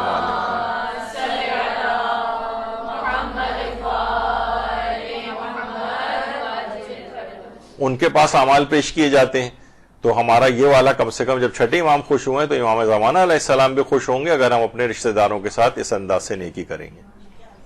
اچھا, دوسروں کو بھی صلہ رحمی کرنے میں تعاون کرنا چاہیے. مثلا بہت سے شوہر ہیں وہ بیوی کو اپنے رشتہ داروں سے ملنے سے منع کرتے ہیں, بیوی بلکہ نہیں مل رہی اپنے رشتہ داروں سے تو اس کو فیسیلیٹیٹ کرے شوہر کہ تم جاؤ اپنے ان سے بھائی سے کیوں نہیں ملتی ہو, بہن سے کیوں نہیں ملتی ہو. تو رشتہ داروں سے ملنے سے آقا سیستانی نے بھی ایک مسئلے میں لکھا ہے کہ مرد کے لیے مناسب یہ ہے کہ وہ اپنی بیوی کو اپنے قریبی رشتہ داروں سے ملنے, ان کے مریضوں کی عیادت کرنے, ان کے جنازے میں شریک ہونے کی اجازت دے. بلکہ شوہر پر واجب ہے کہ ان امور میں جتنی بھی مقدار بیوی کے ساتھ اچھی صحبت اور معاشرت تقاضا کرتی ہے اتنی اس کو اجازت دے. شوہر کو یہ حق نہیں ہے کہ وہ بیوی کو کسی واجب عمل انجام دینے کے لیے گھر سے باہر نکلنے سے روکے. یعنی کتنی اہم چیز ہے. اس پہ پورا ایک درس انشاءاللہ کہ عورت کو کتنی شرائط کے ساتھ کون کون سے مواقع پر شوہر کی اجازت ضروری ہوتی ہے گھر سے نکلنے کے لیے, اس پہ درس آگے چل کر آنے والا ہے ہمارا اگلے دنوں میں. تو اس میں آغا سیستانی فرماتے ہیں اپنے یعنی قریبی رشتہ داروں سے ملنے, مریضوں کی عیادت کرنے, کوئی موت ہو گئی اس میں وہ جانے, تو شوہر پر واجب ہے کہ جتنی معاشرت تقاضا کرتی ہے نا اتنی اس کو جانے کی اجازت دے, روک نہیں سکتا یہاں پر. یعنی یقین کیجئے کہ ایک باپ نے آنکھوں میں ان کے آنسو تھے, کہا کہ سالہ سال سے اس نے اتنی سختی کر رکھی ہے میری بیٹی کے اوپر کہ مجھ سے ملنے ہی نہیں دیتا ہے داماد جو ہے, اور سالہ سال گزر گئے تو اتنا کڑا چیک رکھتا ہے کہ کہیں کسی بہانے سے بھی نہیں مل سکتی آ کے اپنے باپ سے ہو. تو اس طرح کے افراد ہوتے ہیں. تو بہرحال اور بیوی کو مثلا صلہ رحمی سے منع کرنا، اس پہ بھی آقا سستانی فرماتے ہیں کہ بیوی کے لیے شوہر کی اجازت کے بغیر بھی گھر سے نکلنا جائز ہوگا، عرفاً صلہ رحمی گھر سے باہر نکل کر ان سے ملاقات کرنے پر موقوف ہو. یعنی پھر یہ شوہر کی اجازت کے بغیر بھی جا سکتی ہے. اگر صلہ رحمی کے لیے اتنا ہی ضروری جیسے والدین ہیں تو اس میں تو یہ نہیں ہے نا کہ صلہ رحمی سلام پہنچا دیا، بیمار ہیں کچھ یا اس قسم کی کوئی چیز ہے، تو بہرحال یہ کہ شوہر کو بھی چاہیے کہ اس کی اجازت دے، اور وہ اگر منع کر رہا ہے اور جانے ہی نہیں دے رہا اور صلہ رحمی صرف اسی پر موقوف ہے تو فرماتے ہیں کہ پھر وہ بغیر شوہر کی اجازت کے بھی جا سکتی ہے. اچھا، بعض اوقات یہ ہو جاتا ہے کہ طلاقیں ہو گئیں. اب مثلاً فرماتے ہیں آقا سستانی باپ کے لیے جائز نہیں کہ بچوں کی ماں کو اس طرح نقصان پہنچائے کہ اسے اولاد کو دیکھنے سے روکے. ملنے نہیں دے رہا وہ، اب طلاق ہو گئی، میں اس کو ملنے نہیں دوں گا، بچوں کو ملنے نہیں دوں گا اپنی ماں سے، اور بچوں کی ان کی ماں سے شدید محبت کے باعث بچوں کو بھی نقصان پہنچ رہا ہو. باپ پر لازم یہ کہ بچوں کو ماں سے ملنے کے لیے مواقع مہیا کرے، لازم ہے اس کے لیے. یعنی یہ نہیں کر سکتا کہ نہیں بس ٹھیک ہے اب طلاق ہو گئی ہے اور میں اس کو ملنے ہی نہیں دے رہا اپنے بچوں سے. اچھا دیکھیے، صلہ رحمی میں نا عورتوں کا بھی بہت بڑا کردار ہے، اور صلہ رحمی میں اور قطع رحمی میں بھی عورتوں کا بہت بڑا کردار ہے. مرد حضرات ہم نے عموماً دیکھا ہے کہ تقریباً 95% مردوں کا قطع رحمی میں کردار نہیں ہوتا ہے، خواتین کا بہت زیادہ کردار ہوتا ہے. ایسا نہیں کہ بالکل مردوں کو بری ذمہ، لیکن بہت کم تعداد ہے ان کی. عورتیں ہی جو سمجھدار ہوتی ہیں وہی صلہ رحمی سے خاندانوں کو بنا کے رکھتی ہیں، خاندان جڑے رہتے ہیں. اور جہاں عورتوں نے اس میں اپنا کوئی کام دکھایا وہیں پر ہی جو ہے وہ معاملات بگڑتے چلے جاتے ہیں. عورتوں کا رول صلہ رحمی میں بھی بہت زیادہ ہے، اور عورتوں ہی کا رول قطع رحمی میں بھی بہت زیادہ ہے. اگر عورتیں بہرحال اس بات پر کمر بستہ ہو جائیں تو مرد پھر قطع رحمی نہیں کر پاتے، اگر کوئی اس قسم کے ہیں بھی، سوائے چند ایک مستثنیات کو چھوڑ کر. تو بہرحال عورتیں جو ہے وہ اس میں بہت زیادہ ان کا رول ہے. اچھا، ساس اور بہو کی جو ناچاقیاں یہ قطع رحمی میں بہت کردار ادا کرتی. اسی طریقے سے نند بھاوجوں کی ناچاقیاں، یا مثلا اس کا جو ہے نا بار بار روٹ کر جو ہے چھوٹی چھوٹی باتوں پر اپنے مثلا میکے چلے جانا.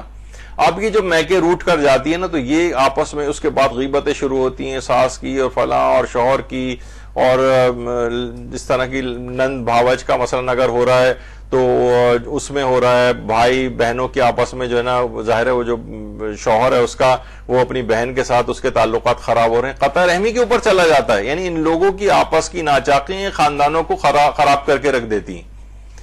ساس کو بھی چاہیے کہ جناب اب کچھ تم جو ہے نا اپنے ہاتھ سے جو ہے نا، بلکہ اگر جو عقل مند ساسیں ہیں تو ظاہر ہے کہ اب نیکسٹ جنریشن جو ہے وہ آ رہی ہے یا آ گئی ہے، مثلا نواسے اور پوتے، اب تم جو ہے نا گھر کے جو امور ہیں یہ اپنی بہو کے ہینڈ اوور کرو. تم اپنے اوپر یہ ذمہ داریاں لے کے ابھی تک ہزار بند میں ساری چابیاں باندھ کے کیوں رکھی ہیں تم نے؟ تو یعنی یہ اس کے حوالے کرو، گھر کی چیزیں امور اس کے جو ہے سپرد کرو. تم آرام سے اپنا نماز روزے کی طرف، دیگر نیکیوں کی طرف اور اپنی چیزوں کی طرف، یعنی تم آخر وقت تک یہ چوکیداریں جو ہے کب تک کرتی رہو گی گھر کے؟ یعنی کہ میری کنگڈم جو ہے میرے ہاتھ سے نہ نکل جائے. اب یہ موقع آ گیا ہے کہ یہ دوسرے کے حوالے کر کے جانا ہوتا ہے. اب اور بیماریاں چیزیں ایسی لگ جاتی ہیں کہ جس میں دوسروں کو ذمہ داری ہینڈ اوور کرنی ہوتی ہے. اور دیکھیے عام طور پر ساسوں کا اگر اپنی بہوؤں کے ساتھ اچھا ہو، انہیں ظاہر ہے بیٹیاں بھی اپنے گھروں کی ہو جاتی ہیں، وہ بار بار تمہاری خبرگیری کے لیے آ بھی نہیں سکتی. یہ کم سے کم تمہارے ساتھ رہے گی تو یہ تمہاری کچھ نہ کچھ وہ بھی کرے گی. ورنہ کیا ہوگا کہ تم اس سے تعلقات خراب کرو گی، یہ تمہارے بیٹے کو لے کر الگ ہو جائے گی، پھر ترستی رہو گی مثلا بیٹھی ہوئی کہ کب وہ آئے گا اور ملنے نہیں آتا ہے اور فلاں چیز. تو بہت سی اس کے اندر یہ والی ناچاقیاں جو ہیں خاندانوں میں، یہ ساس اور بہو کی، نند بھاوجوں کی، یہ عورتوں ہی کو جو ہے نا یہ ٹیکل کرنی پڑیں گی کہ یہ چیزیں خلیجیں زیادہ بڑھنے نہ پائیں، ورنہ خاندانوں میں بھی دراریں ڈالتی ہیں. تو یہ ناچاقیاں ان کا بہت رول جو ہے وہ پلے کر رہی ہوتی ہیں. اچھا، قاطع رحم کا اپنی اولاد کے ساتھ ظلم، جو میں نے اس سے پہلے بھی نشاندہی کی ہے اس کی، کہ اب یہ نا ان کی وہ مشکل ہو گئی، ان کی شادیاں مشکل ہو جاتی ہیں، ان کی حمایتی جو لوگ بن سکتے ہیں پورے خاندان، وہ تم نے ان کی حمایت سے، یعنی قاطع رحم اپنی اولاد کے ساتھ بھی ظلم کر رہا ہوتا ہے لوگوں سے کٹ کر کہ جناب تم مجھ سے نہیں ملو گے، اس سے نہیں ملو گے، تو وہ پورے خاندان کی. اچھا اب کیا ہوتا ہے عام طور پر کہ جناب رشتوں میں پرابلم ہوتی.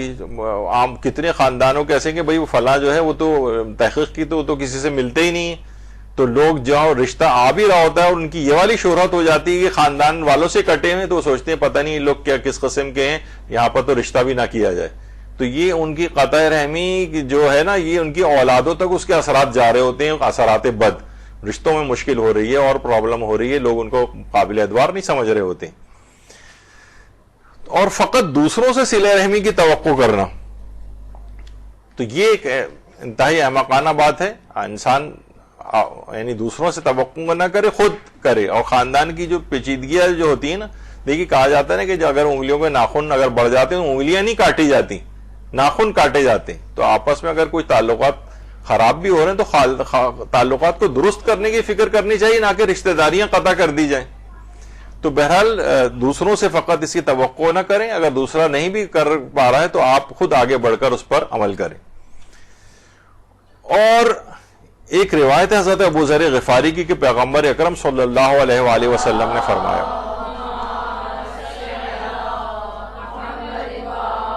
کہ قیامت کے دن پول صراط کے دو کنارے ہوں گے, ایک صلہ رحم ہے اور ایک امانت ہے. بس جو صلہ رحم کرنے والا اور امانتیں ادا کرنے والا کو صراط پر سے گزرے گا تو وہ جنت کی طرف راستہ پا جائے گا, یعنی جنت میں داخل ہو جائے گا. اور جب امانتوں میں خیانت کرنے والا اور صلہ رحم نہ کرنے والا پورے صراط پہ سے گزرے گا تو اس کا کوئی عمل فائدہ نہ دے گا, پورے صراط سے نیچے ہو کر اسے جہنم میں گرا دے گا. پورے صراط یعنی یہ دو چیزیں ایسی ہیں, صلہ رحمی اور امانت, جن کی پاسداری نہیں کی تو بس نیچے, کیونکہ پورے صراط کے عین نیچے جو ہے وہ جہنم ہے. تو کہا جاتا ہے کہ دو گناہ ایسے ہیں کہ جن کی دنیا اور آخرت دونوں میں سزا ملتی. بعض اوقات ہوتا ہے نا کہ بھئی آخرت میں سزا مل گئی تو دنیا میں نہیں تو ملی تو آخرت میں مل گئی, اور دنیا میں اگر مل گئی ہے تو چلو آخرت میں اس کو سزا نہیں ملے گی تو دنیا میں سزا بھگت کے آ گیا. کچھ گناہ ایسے ہیں جن کی دنیا میں بھی لازمی سزا ہے اور آخرت میں بھی. ان میں ایک تو زناکاری اور دوسرا یہی ہے قطع رحمی. اس کی دنیا میں بھی سزا ملتی, دنیا میں بھی سزا ملتی ہے اور آخرت میں بھی سزا ملتی. بلکہ بعض روایت میں, بلکہ میں نے کہیں پڑھا تو نہیں, اپنے استاد محترم کی زبانی سنا تھا کہ وہ روایت ایک بیان کر رہے تھے کہ جب وہ حتیٰ کہ مر بھی جاتا ہے تو عالم آخرت میں اس کو اپنی اس کی اولاد کی جو پریشانیاں جو وہ ظاہر ہے وہ دیکھتا ہے, وہ تو اس کی اطلاع اس کو وہاں پہنچائی جاتی جو اور اذیت محسوس کرتا ہے وہ. تو دنیا میں بھی سزا مل رہی ہوتی ہے اس کی اور آخرت میں بھی اس کی سزا مل رہی ہوتی. تو قطع رحمی کے ویسے نقصانات دیکھیں تو قطع رحمی کرنے والے کی 33 سال بھی عمر باقی ہو تو گھٹ کر 3 سال رہ جاتی. روایت کا خلاصہ ہے قطع رحمی کرنے والوں کی دعائیں قبول نہیں ہوتی ہیں, اور قطع رحمی کرنے والوں سے میل جول رکھنے سے پرہیز کی جو ہے وہ چوتھے امام نے منع فرمایا ہے. قرآن میں 3 موقعوں پر لعنت کی گئی ہے. قطع رحمی کرنے سے بستیاں ویران ہو جاتی ہیں. قطع رحمی کرنے والا ہرگز جنت میں داخل نہیں ہوگا. اور کوئی گناہ ظلم اور قطع رحمی سے بڑھ کر نہیں ہے جس کی دنیا اور آخرت میں اتنی جلدی سزا ملتی ہے, بہت جلدی سزا. ان میں ایک جھوٹی قسم کھانا بھی. کہا جاتا ہے کہ اگر کسی کو چاہیے کہ فوراً ارجنٹ مجھے کسی گناہ کی سزا مل جائے تو جھوٹی قسم کھانا شروع کر دے. اسی طریقے سے وہ قطع رحمی کرنے لگے, ظلم کرنے لگے, فوراً بہت جلد سزا اس کی ملے گی. اور جو اپنے رشتہ داروں کو چھوڑ دیتا ہے اللہ بھی اس کو چھوڑ دیتا ہے. تو بے پناہ روایات کے اندر یہ چیز آئی ہے. 4 چیزیں بلکہ کہا جاتا ہے جو شخص نیکی کی جائے اس کے بدلے میں برائی کرے اسے بہت جلد سزا ملتی ہے. وہ شخص جس پر تم نے زیادتی نہ کی اور وہ بغاوت کرے, اور کسی کے ساتھ تم نے وعدہ کر کے پورا کیا مگر وہ بے وفائی کرے, اور وہ شخص جس کے رشتہ داروں نے اسے صلہ رحمی کی مگر اس نے ان سے قطع تعلق کیا ہو. ان 4 چیزوں کی سزا بہت جلد ملتی, بہت جلد, زیادہ عرصے انتظار نہیں کرنا پڑتا اس کو. تو انسان کو ڈرنا چاہیے. تو بلکہ اس کو مار ڈالنے والی چیز ایک خالقہ کے نام سے بھی روایات کے اندر قطع رحمی کو تعبیر کیا گیا. فوری بربادی کا ایک شیطانی نسخہ اس کو کہا جاتا ہے کہ کوئی چاہے کہ فوراً برباد ہو جائے تو وہ قطع رحمی کرنا شروع کر دے. بلائیں اس کے اوپر نازل ہونے لگتی ہیں, اور رشتہ داروں سے الگ ہو کر رہنا یہ خود بلاؤں میں گرفتار. ایک ایسی نئی چیزیں, خالی ضروری نہیں کہ وہ ممکن ہو سکتا ہے کہ مالی اعتبار سے کوئی افراد آسودہ آپ کو نظر آ رہے ہوں, لیکن اور ایسی پریشانیوں کے اندر گرفتار ہو جاتے ہیں کہ جو مال کی پھر کوئی حیثیت سامنے باقی نہیں رہتی. ممکن ہے مال بھی ان کے پاس ہو لیکن اور پریشانیوں میں بلاؤں میں گرفتار ہو گئے. بہت ہولناک نتیجہ اس کا یہ ہے. اور جڑ کاٹنے والی اس کو مصیبت جو ہے روایات کے اندر قرار دیا گیا ہے. ان کے پاس بیٹھنے کی ممانعت کی گئی کہ عذاب خدا کبھی بھی ان کے اوپر آ سکتا ہے, زیادہ ان سے تعلقات اس لحاظ سے نہ رکھو جو قاطع رحم ہو. اور اس کو ایسے ہی سمجھا گیا جیسے وہ خدا پر ایمان ہی نہیں لایا ہے. نسلیں منقطع اس گناہ سے ہو جاتی ہیں, بہت جلد وہ عذاب اس سے بھگت لیتا ہے. نابود کر دینے والا گناہ ہے بے شمار. اب میرے پاس اتنا وقت نہیں ہے. بے اعتماد ہو جاتا ہے لوگ, جیسے میں نے کہا نا, رشتہ لوگ وہاں پہ نہیں کرتے ہیں. انہیں پتا ہے کہ جب اپنے رشتہ داروں سے اس نے دوری اور غداری اختیار کی ہے تو ہم اس سے رشتہ قائم کرنے کیسے جائیں, لوگ ڈر جاتے ہیں اور وہاں پہ رشتے بھی عام طور پر نہیں کرتے ہیں. تو خدا کی رحمت ان کے اوپر نازل نہیں ہوتی. اچھا, کچھ نیکیاں دیکھیے ایسی ہیں روایت میں ہمارے امام علی رضا علیہ الصلوۃ والسلام نے بیان فرمائے.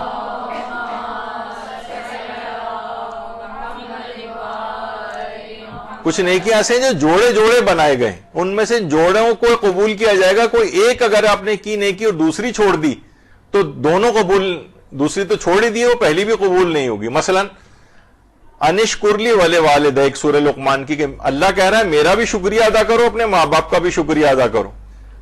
فرماتے ہیں اگر اللہ کا شکریہ ادا کیا لیکن ماں باپ کا نہیں کیا تو اللہ کا شکر بھی تم نے گویا ادا نہیں کیا, وہ بھی قبول نہیں کیا جائے گا کیونکہ یہ جوڑا ہے.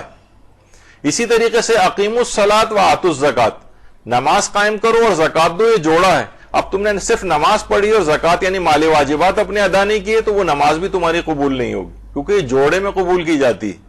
اسی طریقے سے واتقوا اللہ الذی تساءلون بہ والارحام, یعنی تقوی الہی کو کس کے ساتھ قرار دیا گیا ہے, بیک وقت تقوی کے ساتھ صلہ رحم کو قرار دیا. جس نے صلہ رحم ہی نہیں کی گویا اس نے تقوی بھی اس کے پاس نہیں, گویا یہ, کیونکہ یہ دونوں چیزیں جوڑوں میں قبول کی جاتی ہیں. ایک چیز بھی آپ نے چھوڑ دی تو دوسری قبول نہیں ہوگی. اور رشتہ داروں میں بس یہ آخری چیز, ایک اور چیز, کہ ایک تو رشتہ دار وہی ہیں جو آپ کی خدمت میں, کہ جو خونی رشتہ دار ہوتے ہیں, اور ایک ہوتے ہیں روحانی رشتہ دار. انا و علی ابوا هذه الامہ, میں اور علی اس امت کے دو باپ ہیں. اب ان کی مکمل ان کی تابعداری کر کے ان سے اپنے رشتے کو برقرار رکھا جائے گا, کیونکہ باپ کا جس طریقے سے جو ایک رشتہ ہوتا ہے, اسی طریقے سے علماء کے متعلق کہا جاتا ہے ان کو بھی روحانی ایک باپ قرار دیا گیا ہے. ان سے بھی اپنے تعلق کے خاطر کو استوار جو ہے وہ کرنا چاہیے. یہ روحانی رشتہ دار شمار ہوتے ہیں. اچھا, اسی طریقے سے معنوی طور پر قبر کو قریب ترین رشتہ دار کہا گیا ہے, تو لہٰذا اس سے بھی صلہ رحم کا تقاضا ہے کہ اپنی اس قبر کو آباد کیا جائے, اپنی اس قبر کو آباد کرنے کی فکر کی جائے, اس کو بہترین بنایا جائے, اس کو جنت کے باغ میں تبدیل کیا جائے. یعنی اس کے ساتھ صلہ رحمی کیا, قبر کے ساتھ کیا ہے, وہاں ایسے اعمال کا انتظام کر کے جایا جائے اس کے اندر کہ جو وہاں پر آپ کے لیے راحت و آرام کا باعث ہو. تو یہ قبر قریب ترین رشتہ دار ہے. اسی طریقے سے رشتہ داری یہ جو کہا جاتا ہے انما المؤمنون اخوۃ, کہ مسلمان جو ہیں یہ مومنین آپس میں بھائی بھائی ہیں, تو ان کے ساتھ بھی ایک رشتہ قرابت آ جاتا ہے. جبھی وہ آپ نے اس سے پہلے آغا سیستانی کا فتویٰ کہ 3 روز سے زیادہ ان سے بات چیت بند کرنا بھی احتیاط واجب کے طور پر جائز نہیں. وہ بھی گویا ایک لحاظ سے قرابت کا ایک رشتہ پیدا ہو جاتا ہے. اور محبت بھی ایک قسم کی رشتہ داری ہے, مومنین سے جو محبت ہو جاتی ہے, ایک ساتھ رہ رہے ہوتے ہیں, تو یہ بھی گویا ایک لحاظ سے ایک رشتہ داری میں بدل گئی. تو اس میں بھی صلہ رحمی کا تقاضا یہ ہے کہ ان مومنین کے کام آیا جائے, ان کی مدد کی جائے, ان کے ساتھ سلام دعا رکھی جائے, ان سے قطع تعلق نہ کیا جائے. تو یہاں پر آ کر ہم اپنا جو ہے یہ دوسرا پارٹ اس کا آج مکمل ہوا ہے. امید ہے کہ جو اس کے فضائل آپ کو پتہ چلے ہوں گے, جو اس سے قطع رحمی کے عذاب اور اس کے جو نقصانات آپ کو پتہ چلے ہوں گے, تو اس کو زیادہ سے زیادہ معاشرے کے اندر فروغ دے کر بتائیں لوگوں کو کہ تعلیمات اسلامی یہ ہیں, اور ہمیں ہر صورت میں چاہے دوسرا رشتہ دار حق ادا نہیں بھی کرو تب بھی ہم سے ہمارے متعلق پوچھا جائے گا. اس کے دوسرے کے عمل کے مطابق آپ کا فیصلہ نہیں ہوگا. وہ اگر نہیں کر رہا ہے تو کم سے کم آپ اپنے مستحبات کے اندر بھی ترقی کریں, اور ورنہ کم سے کم واجبات کے اوپر تو ضرور اکتفا کریں, سوائے ان ایکسٹریم مواقع کے کہ جب بعض اوقات آیت اللہ فاضل لنکرانی کا ایک استفتاء بھی تھا اس سلسلے میں. وہ فرماتے تھے کہ اگر بالفرض یعنی صلہ رحمی بعض اوقات ان سے تعلقات قطع کرنے پر ہی یعنی اتنا زیادہ نقصان بڑھ گیا ہے کہ اب ہمارا بہت زیادہ نقصان ہو جائے گا اگر ہم سے صلہ رحمی کو برقرار رکھیں گے, اس صورت میں صرف توڑنے کی اجازت ہے، لیکن اس میں بھی متبادل راستے جو ہیں وہ ہم نے پچھلی دفعہ عرض کیے تھے کہ کم سے کم سلام دعا کی حد تک تو ضرور معاملات کو رکھا جائے، لیکن جتنا اس میں ترقی کریں گے، جتنا ان کے مستحبات کے اندر آگے بڑھیں گے، اتنا ہی آپ کے اجر و ثواب کے فوائد وہ بڑھتے چلے جائیں گے. اور انسان بے وقوف ہے کہ جو اپنے زیادہ فائدوں کو چھوڑ دے اور ان معمولی ترین باتوں، چھوٹی چھوٹی باتیں اگر آپ دیکھیں تو بہت معمولی باتیں ہوتی ہیں جن کی وجہ سے انسان ایک دوسرے سے قطع تعلق کر رہا ہوتا ہے. تو انشاءاللہ اگلی بار کسی اور موضوع کے اوپر گفتگو جو ہے سٹارٹ کریں گے، شروع کریں گے. تو صلہ رحمی اور قطع رحمی کے جو فقہی احکام اور اخلاقی احکام تھے آپ کے سامنے بیان ہوئے. وصلی اللہ علی محمد وآلہ الطیبین الطاہرین. درود بھیجیے.